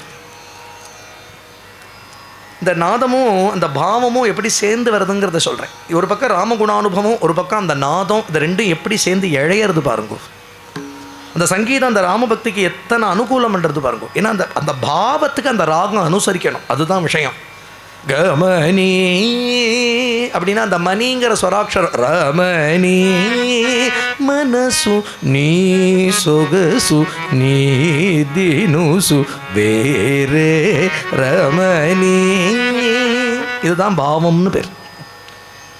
ராகத்துக்கே பாவம் தான் பேர். பாவபக்திக்கு தான் ராகபக்தின்னு சொல்லுவா. ராகம்னாலே அந்த ராகத்தில் வெறும் ஒரு ஸ்வரா பேட்டர்ன் இல்லை ராகம், அதை பாடினா ஹதயத்தில் ஒரு பாவம் உண்டாருதே, அதுக்கு தான் ராகம்னு பேர். அந்த பாவத்துக்கு எது பரம பிரயோஜனம்னா அதை ராம பக்தியை இன்னும் பரிஷ்காரமாக காண்பிக்கணும். அதனால நீ மனசு நீ சொகுசு நீ தினுசு வேறே அப்படிங்கிறார் இல்லையா. வேறு இன்னொரு தெய்வத்தை என் கண்ணு பார்த்துடுமா? எனக்கு இன்னொரு தெய்வம் இருக்கிறதே தெரியாது. உன்னையும் இன்னொரு தெய்வத்தையும் வச்சுட்டு இது சரியா அது சரியா, இவர் நன்னா இருக்காரா அவர் நன்னா இருக்காரான்னு பார்க்கறதுக்கு முதல்ல என் தலை தூக்கணும். நான் முதல்ல உங்ககிட்டக்க இருந்து என் தலையை திருப்பி இன்னொன்னை பார்த்துட்டு இவர் இப்படி இருக்காரு இவர் இப்படி இருக்காரு அப்படின்னு இந்த ரெண்டையும் கம்பேர் பண்ணணும். என் தலை தூக்கிறதுக்கு எனக்கு சமயம் இல்லையே. தமசமத தெய்வமேல தியாகராஜனுட திவ்ய லாவண்ய ரமா. இன்னொரு தெய்வத்தை பார்க்கறதுக்கு எங்க அவகாசம்ங்கிறார். தோள் கண்டார் தோளே கண்டார் தொடுகழல் கமலமன்ன தாள் கண்டார் தாளே கண்டார் யார்தான் வடிவினை முடிய கண்டார்னுட்டார் கம்பர். தோளை பார்த்தோமோ ஒரு ஜென்மா முழுக்க தோளை தான் பார்த்துட்டு இருப்பான். அந்த தோல்ல இருந்து தலையெடுக்க முடியாதான். தெய்வங்களுக்கு மத்தியில் இது பெருசா அது பெருசாங்கிற சண்டை இருக்கட்டும், ராம பக்தாளுக்குள்ள ஒரு சண்டை இருக்குமா. எதுன்னா அவரோட தோல் தான் அழகு கிடையவே கிடையாது, அவரோட கண்ணு தான் அழகு கிடையவே கிடையாது, அவரோட லலாட்டம் தான் அழகு கிடையவே கிடையாது, அவரோட வக்ஷஸ்தலம் தான் அழகு கிடையவே கிடையாது, அவரோட உருண்டு திரண்ட புஜங்கள் தான் அழகு. ஏன்னா அந்த அங்கத்தை பார்த்தவன் இன்னொரு அங்கத்தை பார்க்கல. பக்தாளுக்குள்ளே இதுவா அதுவான்னு தெய்வத்தில் பரத்வம் எதுங்கிற ஒரு சர்ச்சை வரதை போல ராமபக்தாளுக்குள்ளே இந்த அவயவன் நன்னா இருக்கா அந்த அவயவன் நன்னா இருக்கா அப்படின்னு அவயவத்தில் பரத்வம் சொல்லிட்டு இருப்பாளாம் இவாள் இப்படின்னு ரொம்ப ஆச்சரியமாக சொல்கிறார். கஷ்டைக்க பிரிய தரிசனம். இவரை பார்த்தா என்ன ஆயிடும்னுட்டா இன்னொரு தடவை தரிசனம் பண்ணணும்னு தோணும். தரிசனம் பண்ணுறதுனால என்ன ஆகும்னா இன்னொரு தடவை பிரியம் வரும். பிரியத்தால் இன்னொரு தரிசனம் பண்ணணும்னு தோணும். தரிசனத்தால் பிரியம் பிரியத்தால் தரிசனம். இதுதான் ஏக பிரிய தரிசனா. ஆத்மவான் கஹா இத்தனையும் கேட்டுட்டு வரார். இவ்வளவு குணங்களுடைய ஒரு மகாபுருஷன் இப்ப இருக்கானா அப்படிங்கிறது தான் வால்மீகி நாரதரை கேட்கிற கேள்வி. இவ்வளவு குணங்களை சொல்லிட்டு வந்தார். மேல சொல்றார் ஞானியா இருக்கணும், தன் மனசை அடக்கினவனா இருக்கணும், ஜிதக்ரோத கோபத்தை ஜெயிச்சவனா இருக்கணும். அப்படின்னா கோபப்படாதவன் அர்த்தம் இல்லை. எங்க கோபப்படணுமோ அங்க கோபப்படணும், எங்க கோபத்தை அடக்கணுமோ உங்க கோபத்தை அடக்கணும். அந்த கோபம் அந்த கோப வசத்துல இவர் இருக்கப்படாது, இவர் வசத்துல கோபம் இருக்கணும்னு அர்த்தம். ஆத்மவான் கஹா ஜிதக்ரோதா தியுதிமானே. தியுதினா அவருடைய தியுதிய பேர். தியுதினா சோபை. அவரோட சோபை தான் பிரபஞ்சம் முழுக்க சோபையா அடிக்கிறது இல்லையா. பிரபஞ்சத்துக்கே அந்தர்யாமியா இருந்து அவருடைய சைத்தன்யம் படுறது. அதனால தான் பிரபஞ்சத்துல எல்லாம் சோபையுடையதா இருக்கு, எல்லாத்துலேயும் ஒரு பரிஷ்காரமா இருக்கு. பரிமளிக்கிறதுனா அவரோட பரிமளிப்பு. அப்படிப்பட்ட தியுதி அது. எல்லாத்தையும் பிரகாசப்படுத்துறது ஒரு தியுதி. கோ அனசூயக, யாருடைய விகாசத்திலையும் அசூயையே இல்லாதவர். ஏன்னா தன்னுடைய ஸ்வரூபத்திலேயே திருப்தி உடையவராக இருக்கிறவர். ஐயோ அவன் இப்படி இருக்கானே, இவன் நம்மளை விட அவன் வசத்தியாக இருக்கானே அப்படிங்கிற அசூயை அவருக்கு வரவே வராது. ஏன்னா தன்னுடைய ஸ்வரூபத்திலேயே திருப்தி உடையவராக இருக்கிறவர். கஸ்ய பிப்யதி தேவாஸ்ச ஜாத ரோஷஸ்ய சம்யோகே. இன்னொன்று இவ்வளவு குணங்களை சொல்லிட்டு வந்துட்டார். அதனால என்னன்னா பாவம் அவர் ரொம்ப ரொம்ப அமைதியாக இருப்பார், சாந்தமாக இருப்பார். அதனால் யார் வம்புக்கும் ரொம்ப போக மாட்டார் அப்படின்லாம் நினச்சிக்காதே. அவர் யார் வம்புக்கும் போக மாட்டார். ஆனால் அவர் வம்புக்கு நீ போயிட்டே ஆனால், அவருக்கு ஒரு கோபம் வந்துடுத்த ஆனால் இந்த லோகம் இல்லை 3 லோகமும் நடுங்கும். அப்படி நடுங்கணும். இவ்வளவு குணங்களும் இருக்கக்கூடிய ஒரு மகாபுருஷன் இப்போ இருக்கானா. நீங்கள் வைகுண்டத்தில் இருக்கக்கூடிய நாராயணன்னு சொல்லக்கூடாது. ஏன்னா இத்தனை குணங்களும் இருக்கணும்னா பேசாம நம்ம கண்ண மூடின்னு ஒன்று சொல்லிவிடலாம், வைகுண்டபதி தான் இவ்வளவு குணங்களோடு கூடினவர்னு சொல்லிவிடலாம். ஏன்னா தர்மஜனா இருக்கணும், சத்தியசந்தனா இருக்கணும், திருடவிரதனா இருக்கணும் இல்லையா, அப்பேற்பட்ட உத்தம சாரித்திரம் உடையவனா இருக்கணும், ஏகப்பிரிய தரிசனனா இருக்கணும், ஆத்மவானா இருக்கணும். இத்தனையும் யாருக்கும் சொல்ல முடியும்? ஒரு மனுஷங்கிட்ட இத்தனையும் பார்க்க முடியுமா? இதில் ஏதாவது 1 2 இருக்கிறதே ரொம்ப பெரிய விஷயம். அப்போ இவ்வளவு கல்யாண குணங்களோடு கூடினவன்னா வைகுண்ட நாராயணன்னு தைரியமாக சொல்லிடலாம். ஆனால் இந்த இடத்துல அழகாக கேட்குறார் வால்மீகி, இப்போ வாழ்ந்துன்னு இருக்கிற ஒரு மனுஷனாக இருக்கணும். இப்போ நான் வேணும்னா நான் போய் அவரை பார்த்துட்டு வரணும். அப்படி ஒரு மகாபுருஷன் இருக்கானா, நல்ல வேலையாக இருக்கார், நல்ல வேலையாக இருக்கார். அவர் சொல்கிறார், இக்ஷ்வாகு வம்ச பிரபவோ ராமோ நாம ஜனே ஸ்ருதா. நீ கேட்ட குணங்கள்லாம் ரொம்ப குறைச்சல் வால்மீகி. நான் சொல்ல போகிற அந்த மகாபுருஷனுடைய குணங்களை எண்ணி சொல்லிவிட முடியாது, இவ்வளவுன்னு சொல்லிட முடியாது. எடுக்க எடுக்க எடுக்க இன்னி வரைக்கும் ராமாயணத்தை பாடுறா பெரியவாள்லாம் இல்லையா. காளிதாசன் பாடிவிட்டார், பவபூதி பாடிவிட்டார், எழுத்தச்சன் பாடிவிட்டார், கம்பராமாயண கம்பர் பாடிவிட்டார். நீ எத்தனை பாஷைகள், உலகத்தில் இருக்கக்கூடிய பல பாஷைகளில் நமக்கு கிடைக்கிற ஒரு கிரந்தம்னா ராமாயணம் இல்லையா. எல்லா கவிகளும் என்ன சொல்கிறானா, நாங்களும் தேடி தேடி பார்த்துட்டோம், ஒரு உத்தம நாயகன்னா ராமனை போல கிடைக்கல, உத்தம நாயக்கினா சீதையை போல கிடைக்கல, இந்த மாதிரி ஒரு உத்தம காவியம் கிடைக்கவே இல்லை அப்படின்னு தான் சொல்கிறான். அப்படி ஒரு கிரந்தம்ல, அப்படி ஒரு கிரந்தம்னா. அதனால தியாகராஜர் ஒரு கீர்த்தனத்தில் சொல்கிறார், உங்ககிட்ட வகை தெரியாமல் மாட்டின்னுட்டேன். ஏன்னா ஏதோ 2 குணம் 3 குணம்னா பாடிட்டு போயிடலாம். எடுக்க எடுக்க குணம் குணம் குணம் குணம்னு வந்துட்டு இருந்தா உன் குணங்களில் உன்னுடைய சுகுணங்களில் நான் மாட்டின்னுட்டேனேங்கிறார். சுகுணமுலே செப்பு குழட்டி சுந்தர ரகுரம, சுகுணமுலே செப்பு குழட்டி சுந்தர ரகுரம, சுகுணமுலே செப்பு குழட்டி சுந்தர ரகுர, சுகுணமுலே செப்பு குழட்டி சுந்தர ரகுர, சுகுணமுலே செப்பு குழட்டி சுந்தர ரகுர.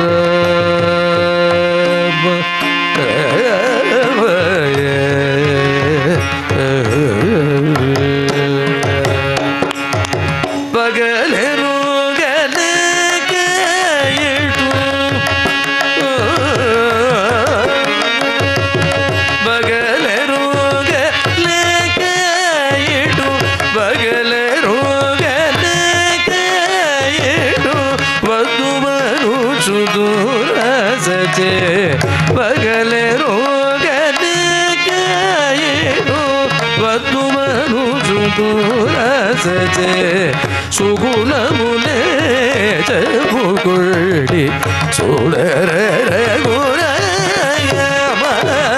சுகுணமுலே செப்பு குழட்டி சுந்தர ரகுர.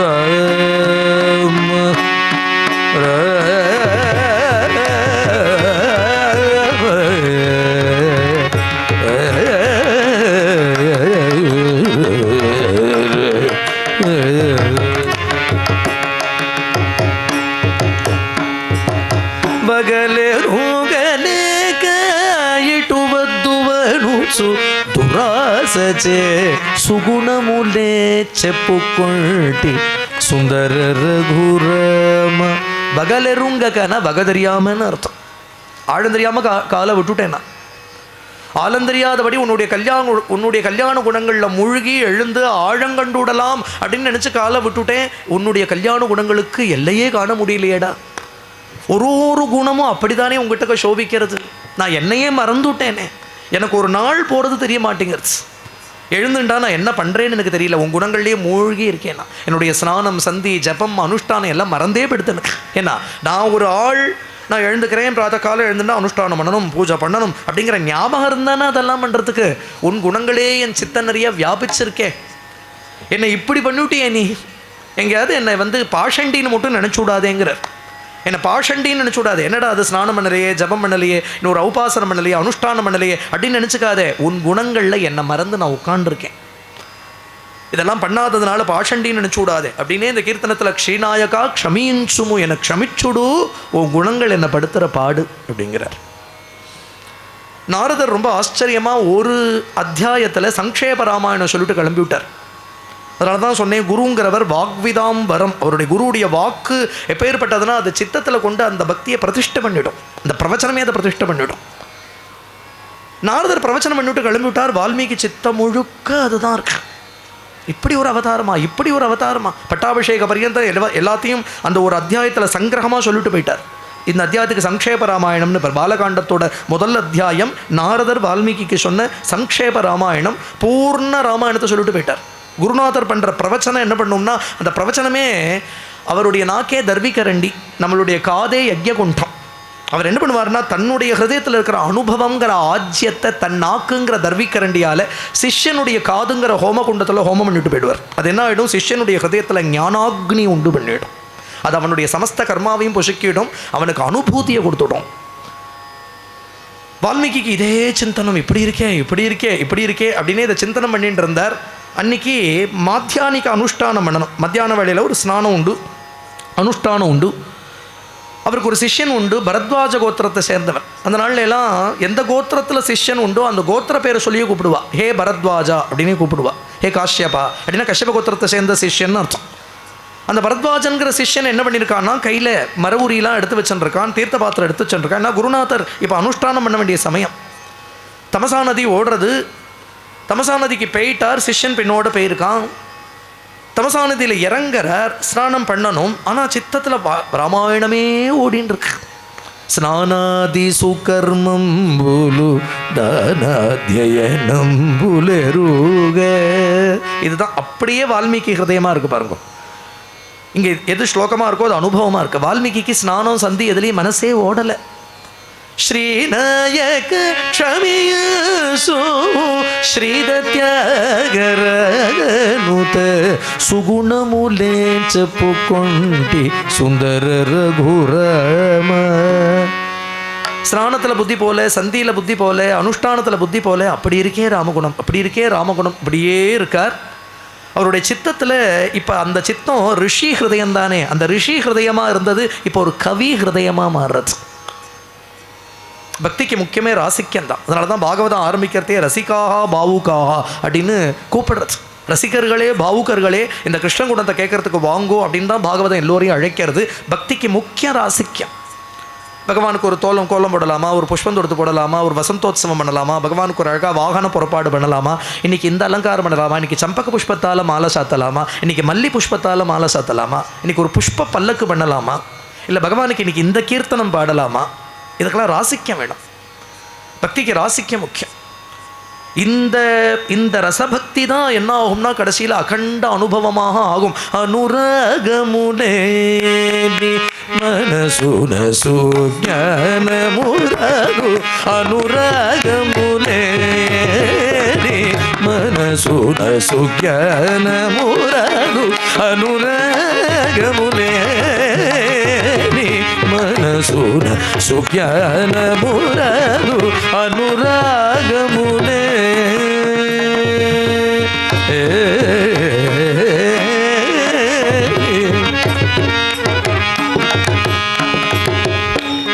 అనురాగము లేని సుజ్ఞానము రాదు.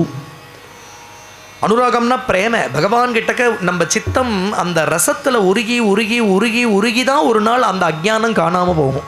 திடீர்னு ஒரு நாள் ஞானம் வந்துவிடாது. முதல்ல சித்தம் உருகணும், பக்தியில் உருகணும். உருகி உருகி உருகி உருகி உருகி என்ன ஆகிடும்னா அந்த சித்தம்னு ஒன்று காணாமல் போயிடும். அந்த சித்தம் தானே உலகத்தை கல்பிக்கிறது. அந்த சித்தத்தை பகவன்மயமாக பண்ணிவிட்டோமானால் அதை பகவானை ரசித்து, பகவானை பேசி, பகவானை பாடி, பகவானுக்கு அலங்காரம் பண்ணி, பகவன்மயமாக ஆகி அத்தனை பிரேமையில் அந்த சித்தம் உருகி உருகி உருகி ஒரு நாள் என்ன ஆகிடும்னா அந்த சித்தம்னு ஒன்று காணாமல் போயிடும். ஹிருதயத்தில் பூர்ணமாக பகவத் ஸ்வரூபம் பிரகாசமாகும். அந்த அனுராகம் இல்லாதபடி திடீர்னு ஒரு நாள் ஞானம்ங்கிறது வந்துடாதுங்கிறார் இல்லையா? அப்போது பக்திக்கு முக்கிய ரசம். அதனால தான் அஷ்டபதியில் பார்த்தோம்னா முனி மனசமபி மோகனகாரிணி தருணாகரண பல்தோராதி விஹரதி ஹரிரிஹ சரசவசந்தே. அந்த வசந்த ருத்து எப்படி இருக்குது பிருந்தாவனத்திலேன்னு வர்ணிக்கிறதே முனி மனசாமபி மோகனகாரிணி. தங்களுடைய புத்தி, மனசு, இந்திரியம் எல்லாத்தையும் ஹிருதயத்தில் இருக்கிற பகவான்கிட்ட ஒடுக்கி தபசு பண்ணிட்டு இருக்கக்கூடிய ரிஷிகளுடைய சித்தத்தையும் இந்த பிருந்தாவனத்தில் இருக்கிற வசந்த ருத்து மோகிக்க பண்ணுறதான். இங்கே தானே ஹரி லீல பண்ணிட்டு இருக்கான். விஹரதி ஹரிரிஹ. ரசம்ங்கிறது ரொம்ப முக்கியம் இல்லையா? ரசத்தை கோட்டை விட்டு விடப்படாது. ரசத்தை தள்ளிட்டு அப்புறம் பக்தின்னு ஒன்று கிடையவே கிடையாது. பக்திங்கிறதே பாவம் தான். ஒரு பாவத்தை பிடிச்சுட்டு தானே ஒரு பக்தன் பக்தி பண்ண முடியும். ஒன்றா பகவானை குழந்தையாக பார்ப்பான், பகவானை நாயகனாக பார்ப்பான், பகவானை தன் சகாவாக பார்ப்பான், இல்லை பகவானை தன் எஜமானனாக பார்ப்பான். ஏதோ ஒரு பாவத்தில் பகவான் இடத்துல ஒரு சல்லாபம் பண்ணிட்டு இருக்கணும். இந்த பக்தி அப்படி பக்திக்கு அந்த சித்தத்துக்கு ஒரு பற்றுக்கோள் வேணும். அந்த பாவத்தை பிடிச்சுட்டு தான் அப்புறம் அந்த பக்தியில் மெம்மேல திளைப்பான் அந்த பக்தன் இல்லையா. அப்போது இந்த இடத்துல வால்மீகியினுடைய சித்தம் ரசமயமாக ஆறுது. ஏன்னா ஆதி காவியம் பண்ண போகிறார் இல்லையா. நவரசபரிதமானது ராமகதை. யதி விஸ்ரம சத்பக்தி விரதி திராட்சரஸ, யதி விஸ்ரம சத்பக்தி விரதி திராட்சரஸ, நவரசயுத கிருதி சே பஜியில் சே, நவரசயுத கிருதி சே பஜியில் சே,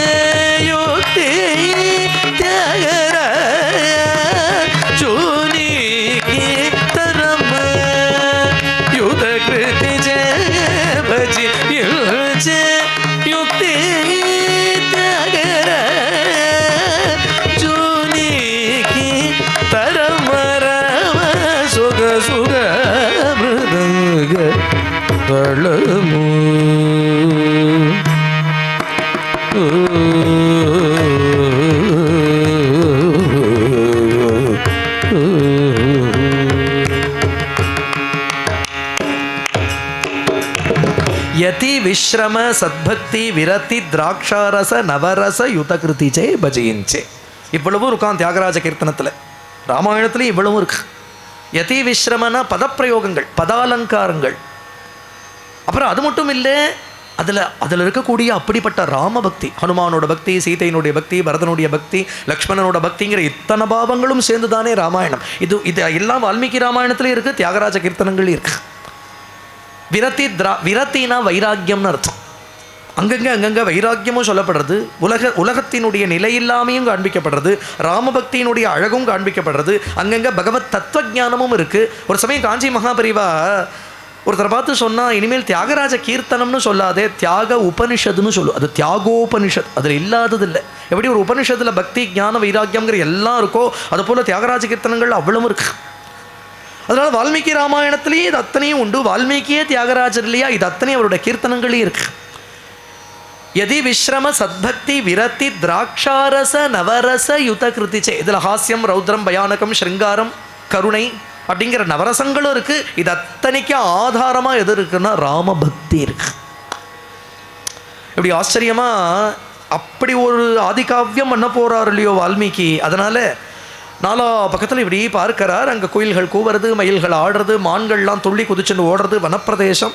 இதை அப்படியே ரசித்து பார்த்துன்னு இருக்கார். இந்த சமயத்தில் ஒரு மரத்தில் 2 அன்றில் பறவைகள் ஜோடியாக அழகாக சல்லாப்பம் பண்ணின்னு இருக்கு. கிரௌஞ்ச பக்ஷின்னு பேர், அன்றில்னு பேர் தமிழில். ஒரு வேடன் இதை பார்த்துட்டு இருந்தால் வால்மீகியும் பார்த்துட்டு இருக்கார். வால்மீகி சித்தம் இப்போ கவி ஹிருதயமாக ஆயிடுச்சு.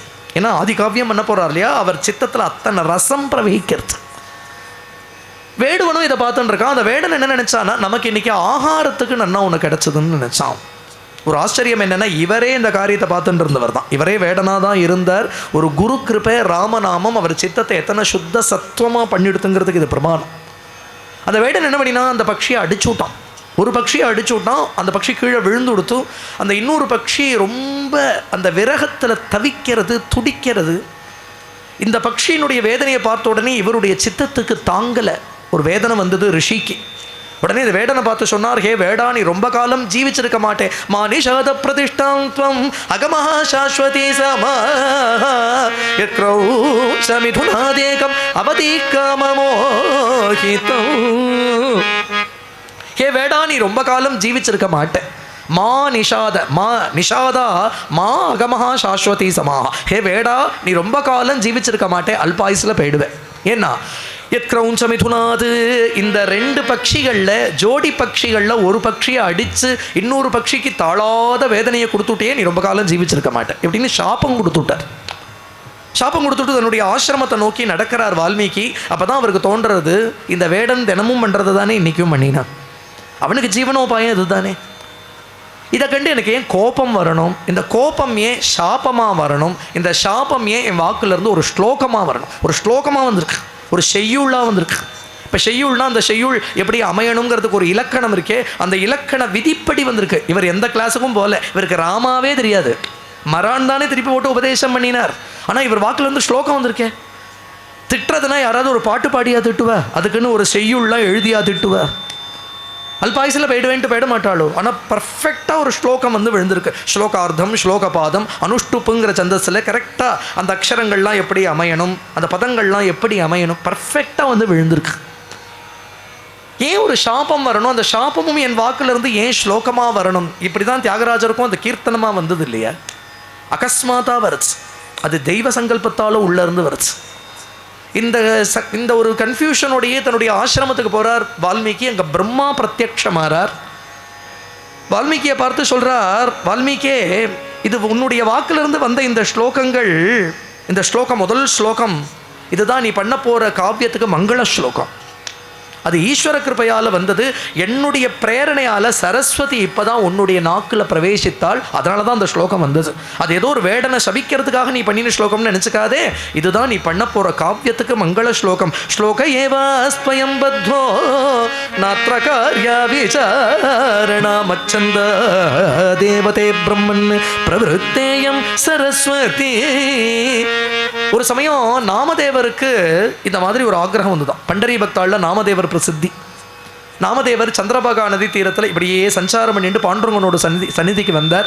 வரவழியில் ஒரு ராமாயண பிரவச்சனம். இது மாதிரி ராமாயண மகாத்மியம் என்ன சொல்கிறது அப்படின்னா, வால்மீகி 100 கோடி ஸ்லோகங்கள் பண்ணியிருக்கார். அதில் 24,000 மட்டும்தான் மனுஷலோகத்தில் இருக்குது, பாக்கியெல்லாம் பிரம்மலோகத்தில் இருக்குது அப்படின்னு மகாத்மியத்தில் ஒரு ஸ்லோகம் இருக்குது. இதை கேட்ட உடனே நாமதேவருக்கு ஒரு ஆக்கிரகம், வால்மீகி 100 கோடி பாடினார்னா நம்மளும் ஒரு 100 கோடி அபங்கம் பாடணும் அப்படின்னு சங்கல்பம் வந்தது. நேராக வந்து பாண்டுரங்கன்ட்ட கேட்டுட்டார். பாண்டுரங்கன் நேராக பேசுவான். சகா பாண்டுரங்க சகா பாண்டுரங்கனே பல அபங்கங்களில் பாடியிருப்பார். பூர்வ அவதாரத்தில் நாமதேவர் தான் உத்தவர் தான் நாமதேவராக அவதாரம் பண்ணியிருக்கார். அதனால் அந்த அவதாரத்துலேயும் கிருஷ்ணன் சகா தானே. இங்கே பாண்டுரங்கன் பேசுவான். பாண்டுரங்கன்ட்ட வந்து அப்படி கேட்டார், அப்போ உன்னை வால்மீகி 100 கோடி ஸ்லோகங்களால் பாடியிருக்காராமே, எனக்கு உன்னை 100 கோடி அபங்கம் பாடணும். பாண்டுரங்கன் சொன்னால் அது யுகாந்தர விஷயம், அந்த யுகத்தில் அவள்லாம் பல காலம் ஜீவிச்சிருப்பா, அதனால் அவளால் முடிஞ்சது. இது கலியுகம், இந்த காலத்தில் அதெல்லாம் சாத்தியம் இல்லை. நாமதேவர் சொன்னார், இது வேறு எந்த குப்பனோ சுப்பனோ இந்த காரணம் சொல்லட்டும் நான் ஒத்துக்கிறேன், நீ சாட்சாத் பகவான் தானே, லோகத்தை சிருஷ்டி பண்ணி ஸ்திதி பண்ணி சம்ஹாரம் பண்ணுறவன் தானே, இதை வந்து நீ சொல்லலாமா? ஈஸ்வரன்னா கர்த்தும் அகர்த்தும் அந்யதா கர்த்தும் சக்தி உடையவன் தானே ஈஸ்வரன். ஒரு 100 கோடி பொண்ணை கொடுன்னு கேட்டேன்னா 100 கோடி அபங்கம் பாடணும்னு கேட்டேன். இதுக்கு ஒன்றால் அனுகிரகம் பண்ண முடியாதா? அனுகிரகம் பண்ண முடியலன்னா ஈஸ்வரன் எதுக்கு உட்காந்துருக்கீங்க அப்படின்னு கேட்கணும். அப்போது இப்போ எப்படி பிரம்மா சொல்கிறாரோ, என்னுடைய பிரேரணையால் சரஸ்வதி உன்னுடைய நாக்கில் இப்போ தான் பிரவேசித்தாள், அதனால தான் அந்த ஸ்லோகம் உனக்கு வந்ததுன்னு சொன்னாரே. நாமதேவர் தன்னுடைய அபங்கத்தில் பாடுறார், பாண்டுரங்கன் சரஸ்வதியை பிரேரணை பண்ணினானா நாமதேவருடைய நாக்கில் போய் உட்காண்டுக்கோன்னு பிரேரணை பண்ணினான். அதிலிருந்து பொங்கமான அபங்கங்கள் நாமதேவர் பாடினார். 95 கோடி அபங்கம் நாமதேவராக பாடினார். பாக்கி 5 கோடியை திருப்பியும் துக்காராமா அவதாரம் பண்ணி வந்து பாடினார் அப்படின்னு அவருடைய சரித்திரத்தில் வருது. அதை தான் இந்த இடத்துல சொல்கிறார், மச்சந்தா தேவதே பிரம்மன் பிரவருத்தேயம் சரஸ்வதி ராமஸ்ச சரிதம் கிருஷ்ணம் குருத்வம் ரிஷி சத்தமக தர்மாத்மனோ பகவதோ லோகே ராமஸ்ய தீமதः விருத்தம் கதய தீரஸ்ய யதா தே நாரதாச்ருதம். அப்பா, நீ நாரதர் இடத்துலேருந்து எப்படி ராமாயணத்தை கேட்டையோ அது அப்படியே எழுது. ஒரு ஆச்சரியம், வால்மீகி கூட அயோத்தியிலேருந்து ராமாயணம் எழுதினாரான்னு தெரியல. அயோத்தியில் வந்து 2.5 வருஷ காலம் உட்காந்து துளசிதாசர் ராமாயணம் எழுதினார். இன்றைக்கி அந்த மண்டபம் இருக்குது. எங்கே உட்காந்து துளசிதாசர் ராம்சரித் மானஸ் எழுதினாரோ அந்த மண்டபம் இன்றைக்கும் அயோத்தியில் இருக்குது. ஒரு மண்டபமாக பண்ணியிருக்கா அந்த இடத்த. துளசிதாசர் சொல்கிறார், அவருக்கு அந்த ராமாயணம் எழுதணும், ஒரு சம்பவமும் ஒரு கண் முன்னாடி வரும். இப்போ ராமர் அயோத்தியை விட்டு கிளம்புறாருன்னா அந்த சம்பவம் அப்படியே கண் முன்னாடி காட்சியாக வரும். பிரபு கிருபையால் வார்த்தைகள் வராது. இங்கே வந்து தொண்டையில் விக்கின்னுடும். ஏன்னா கண்கள்லேருந்து தாரையாக ஜலம் வரும், மேனி சிலருக்கும் எங்கேருந்து அந்த வார்த்தைகளால் பாடுறது. அப்போ துளசி சொல்கிறார், ஒரு பக்கம் ஆதிசேஷன் உட்காண்டிருப்பாரான், ஒரு பக்கம் ஹனுமான் உட்காண்டிருப்பாரான், 2 பேரும் வார்த்தையை எடுத்து கொடுப்பாளாம். இப்படி இந்த வார்த்தை போடு, இந்த வார்த்தை போடு, இந்த இடத்துக்கு இந்த பதத்தை உபயோகப்படுத்து. துளசிதாசர் இந்த பிரதேசத்தில் வழங்கப்படுற மொழியிலேயே பண்ணியிருக்கார். இந்த பிரதேசத்தில் வழங்கப்படுற மொழிக்கு அவத்னு பேர். அயோத்தியாக்கே அவத்புரின்னு தான் பேர், அவத் அப்படின்னு பேர். இந்த பாஷையில் தான் ராம்சரித் மானசமே எழுதியிருக்கார் இல்லையா? கிருப்பையால் வருது இதெல்லாம். அப்போ பிரம்மா சொல்கிறார், நீ வெறுமனை உட்காண்டுக்கோ, உன்னை தேடி பதங்கள்லாம் தானே வரும். ததுபகத சமாச சந்தி யோகம் சமமதுரோபனதார்த்தவாக்கியபத்தம் ரகுவர சரிதம் முனி பிரணீதம் தசசிரசபதம் நிஷாமயத்வம். பதங்களும் சமாசங்களும் சந்திகளும் செய்யுள் விதிகளும் இலக்கண இலக்கியங்களும் ரசங்களும் எல்லாம் உன்னை தேடி வரும். நீ பேசாமல் உட்காந்து எழுத வேண்டியது. ஏன்னா உன்னை கொண்டு ஈஸ்வரன் இந்த கிரந்தத்தை லோகத்தில் பிரகடனம் பண்ணணும்னு நினைக்கிறான். அதனால் நீ அதுக்கு ஒரு கருவியாக இருப்பேன். அதுக்கு நீ பாக்கியம் பண்ணியிருக்கே. பகவான் உன் தலையில் அக்ஷதையை போட்டிருக்கான். வால்மீகி உட்காண்டார். அந்த பதங்கள்லாம் தானே தேடி வரதான். என்னென்னா இந்த ராமச்சரித்திரத்தில் நம்ம பிரயோஜனப்படணுமே, வால்மீகி வாக்கிலிருந்து நம்ம வரணுமே, நம்ம ராமகதையில் எங்கேயாவது ஒரு இடத்துல பிரயோகப்படணுமே அப்படின்னு இந்த பதங்கள்லாம் தேடிண்டு வால்மீகியை தேடிண்டு வந்தது அப்படின்னு இருக்குது இந்த இடத்துல. பிரம்மா மேலேயும் சொல்றார், குருராம கிருதாம் புண்ணியாம் ஸ்லோகபத்தா மனோரமாம் யாவத் தாஸ்யந்தி கிரயா சரிதஸ்ட மகீதனே தாவத் ராமாயண கதா லோகேஷு பிரச்சரிஷ்யதி ராவத் ராமஸ்ய ச கதா த்வத்கிருதா பிரச்சரிஷ்யதி தாவதூர்த்வமதஸ்ச த்வம் மல்லோகேஷு நிவத்ஸ்யசி. எத்தனை காலம் லோகத்தில் கடல் இருக்க போகிறதோ, எத்தனை காலம் சூரிய சந்திரால் இருக்க போகிறாளோ, எத்தனை காலங்கள் லோகத்தில் மலைகள் இருக்க போகிறதோ, நதிகள் இருக்க போகிறதோ, அத்தனை காலம் ராமாயணம் லோகத்தில் இருந்து லோகத்துக்கு க்ஷேமத்தை கொடுக்க போகிறது. நீ ராமாயணத்தை முடிச்சுட்டு உன்னுடைய அவதார காரியத்தை முடிச்சுட்டு பிரம்மலோகம் வந்துடு, என் லோகத்துக்கு வந்துடு. உலகத்தில் ராமாயணம் எத்தனை காலம் இருக்க போகிறதோ அத்தனை காலம் என் லோகத்தில் நீ இருந்துன்ற. அப்படின்னா என்ன அர்த்தம்னா, உலகம் என்னைக்கு இல்லாமல் ஆறதோ, மகாப்பிரளயத்தில் எப்போ ஒடுங்க போகிறதோ அப்போ தான் இல்லையா ராமாயணங்கிறது பகவான்கிட்ட போய் ஒடுங்க போகிறது. திருப்பி அடுத்த சிருஷ்டியில் திருப்பி வெளிவரத்தான் போகிறது. யாரோ ஒரு மகாத்மா வருவார், ராமாயணத்தை வெளிப்படுத்தி விடுவார். அப்போ உலகம் உள்ள அளவுக்கும் ராமாயணம் இருக்கும், ராமாயணம் உலகத்தில் உள்ள அளவுக்கும் நீ இந்த என்னுடைய லோகத்தில் இருந்துன்று மகாப்பிரளயத்தில் எப்போ நானும் பகவானை போய் கலப்பேனோ அப்போ என்னோட நீயும் பகவானை கலந்துடும். அது பரியந்தம் பிரம்மலோகத்தில் இருந்துட்டு லோகத்தில் ராமாயணம் எப்படி லோகத்தை உத்தாரணம் பண்ணுறதுங்கிறத பார்த்துன்று அப்படின்னாலும் ரொம்ப ஆச்சரியமாக அனுகிரகம் பண்ணுறார். இப்போ வால்மீகி ராம கதையை பண்ணுறார். ராம கதா சுதா ரசபான மோக ராஜ்யமோ ஜேசுனே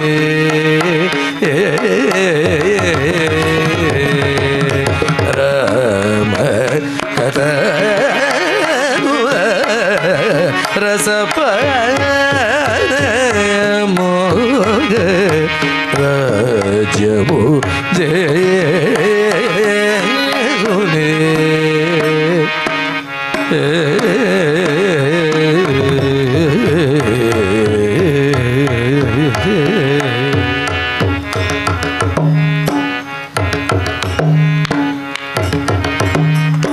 ராம கதா சுதா ரசபானமோக்க ராஜ்யமு ஜேசுனே. ரொம்ப ஆச்சரியமான கீர்த்தனம். இதில் சொல்கிறார் தியாகராஜர், உன் கதையே ஒரு ராஜ்யம் பண்ணுறதேப்பா. நீ ராஜ்யம் பண்ணேங்கிறது விஷயம் இல்லை, உன்னுடைய ராஜ்யத்தில் ஜனங்கள்லாம் சௌக்கியமாக இருந்தாங்கிறது விஷயம் இல்லை, உன் கதை ஒரு ராஜ்யம் பண்ணுறது.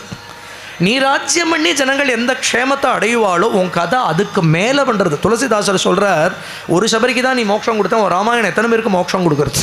ஒரு சுக்ரீவனை நீ சௌக்கியமாக வச்ச, சுக்ரீவ பட்டாபிஷேகம் படிக்கிறவாள்லாம் சௌக்கியமாக இருக்காள் இல்லையா? சுந்தரகாண்டம்ங்கிறது என்னென்னா, ஒரு ராமர் சீத்தையை சேர்த்து வைக்கிறது. ஆனால் சுந்தரகாண்டம் படிக்கிற எத்தனை தம்பதிகள் இன்றைக்கி சேர்ந்து சௌக்கியமாக இருக்கா? பட்டாபிஷேகம், ஒரு பட்டாபிஷேகம் உனக்கு நடந்தது. உன் பட்டாபிஷேகத்தை படிக்கிறவாளுக்கெல்லாமே பட்டாபிஷேகம் தான். அவாவா சாம்ராஜ்யத்தை கட்டி அழறாளே. அதனால உன்னை விட உன் கதை ரொம்ப வசதியாக இருக்கேன். அது ஒரு ராஜ்யம் பண்ணுறதே ராம கதா. அதுவும் உன் கதை சாமானிய கதையா, அது ஒரு அமிர்த ரசம்.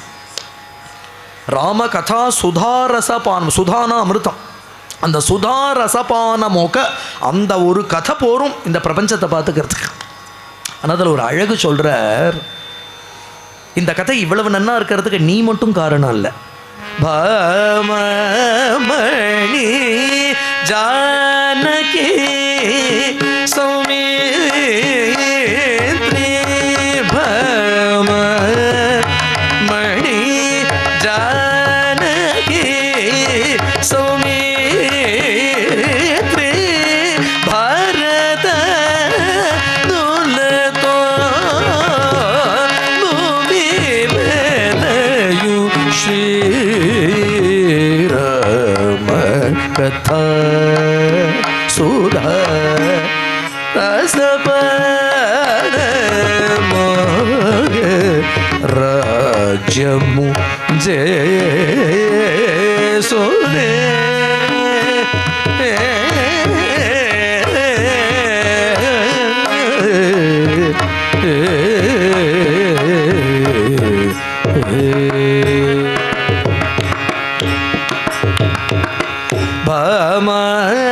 மணி ஜானகி. இங்க இவ்வளவே சொல்லிட்டு வந்த வால்மீகி ஒரு பதம் போடுறார். லேபிள் தான் ராமாயணம்னு கொடுத்துருக்கேனே தவிர ராமாயணம்னா ராமர் போன வழின்னு அர்த்தம். ஆனால் உள்ள இருக்கிற கதை யாருடைய கதைனா சீதாயாச்சரிதம் மகது. ராமர் போன வழினா என்ன அர்த்தம்னா சீதை போகிற வழின்னு அர்த்தம். எங்கள் அம்மா போகிற வழி தான் தாயார் போகிற வழி தான் பெருமாள் போகிற வழி.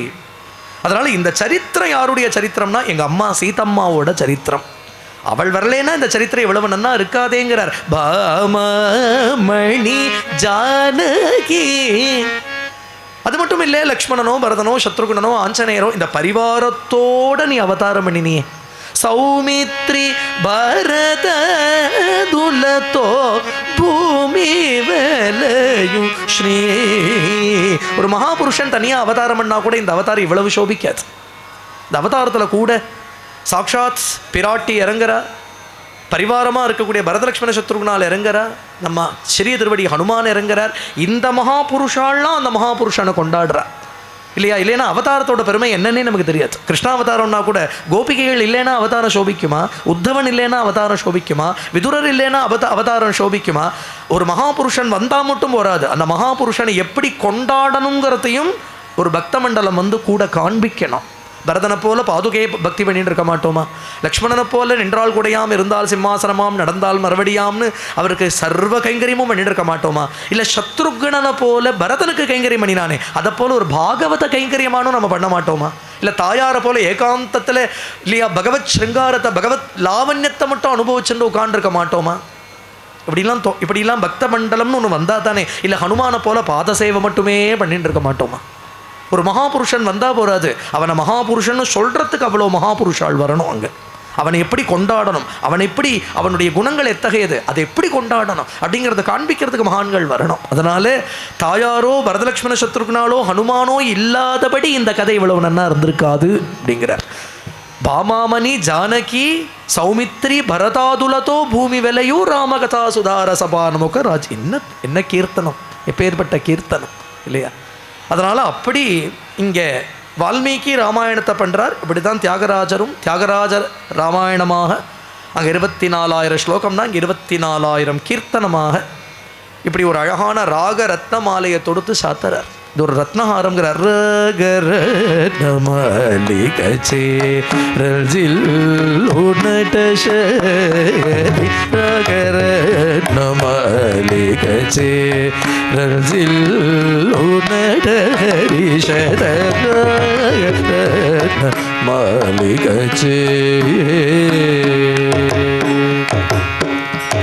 தியாகராஜர் சொல்றார், இந்த கீர்த்தனங்கள்ல இல்லாத விஷயம் இல்லை.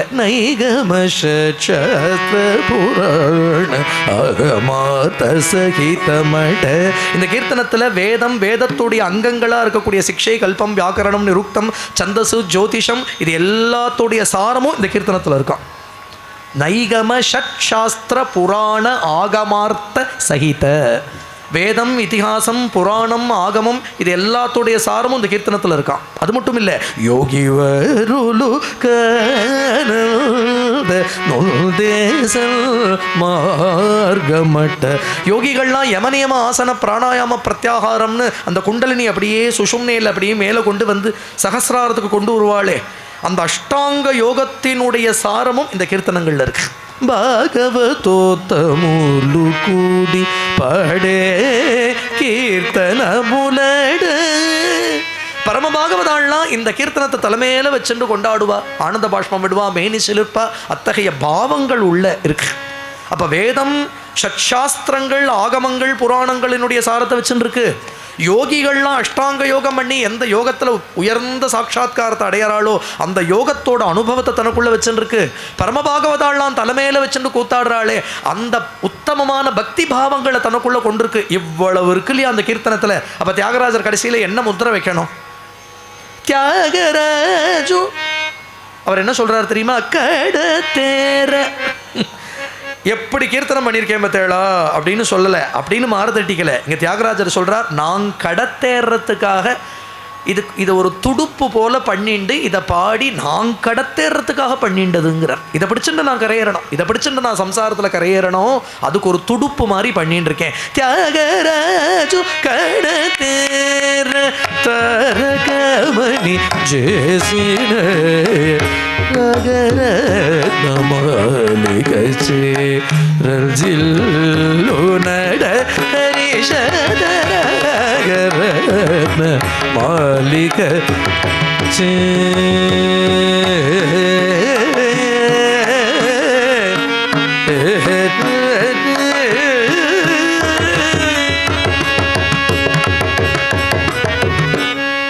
அங்கே வால்மீகி ஆச்சரியமாக இங்கே ராமாயண ரச்சனம் பண்ணுறார். தியாகராஜர் இங்கே ஆச்சரியமான கீர்த்தனங்களால் அந்த ராமாயணத்தை ரச்சனம் பண்ணுறார். வால்மீகி ராமாயணம் தியாகராஜ ராமாயணம்னு ரெண்டும் வேறே இல்லை. வால்மீகியே தியாகராஜராக வந்து பண்ணின ராமாயணம், தியாகராஜரே வால்மீகியாக இருந்து பண்ணின ராமாயணம். அதனால் வால்மீகி ராமாயணத்தையும் தியாகராஜ ராமாயணத்தையும் சேர்த்து நம்ம குருநாதரோட சங்கல்பம், சீதாராகவனோட கிருப்பை, அது எவ்வளோ தூரம் நம்மளை அப்படி கைப்பிடிச்சு கூட்டின்னு போகிறாரோ அப்படி தினப்படி இதை அனுபவிக்கலாம். இன்றைக்கி ராமாயண ஜனனம்ங்கிறது இருந்து இது பரியந்தம். மேலே நாளைக்கு ராம ஜனனத்திலேருந்து ஆரம்பித்து விஷயங்களை பார்த்துட்டு வரலாம். பவமான சுதுடுபட்டு பதமுலகு நினாமரூபமுலகு நித்யசூப மங்களம் மங்களம் கோசலேந்திராய महनीय गुणाब्धये चक्रवर्ती तनूजाय सार्वभौमाय मंगल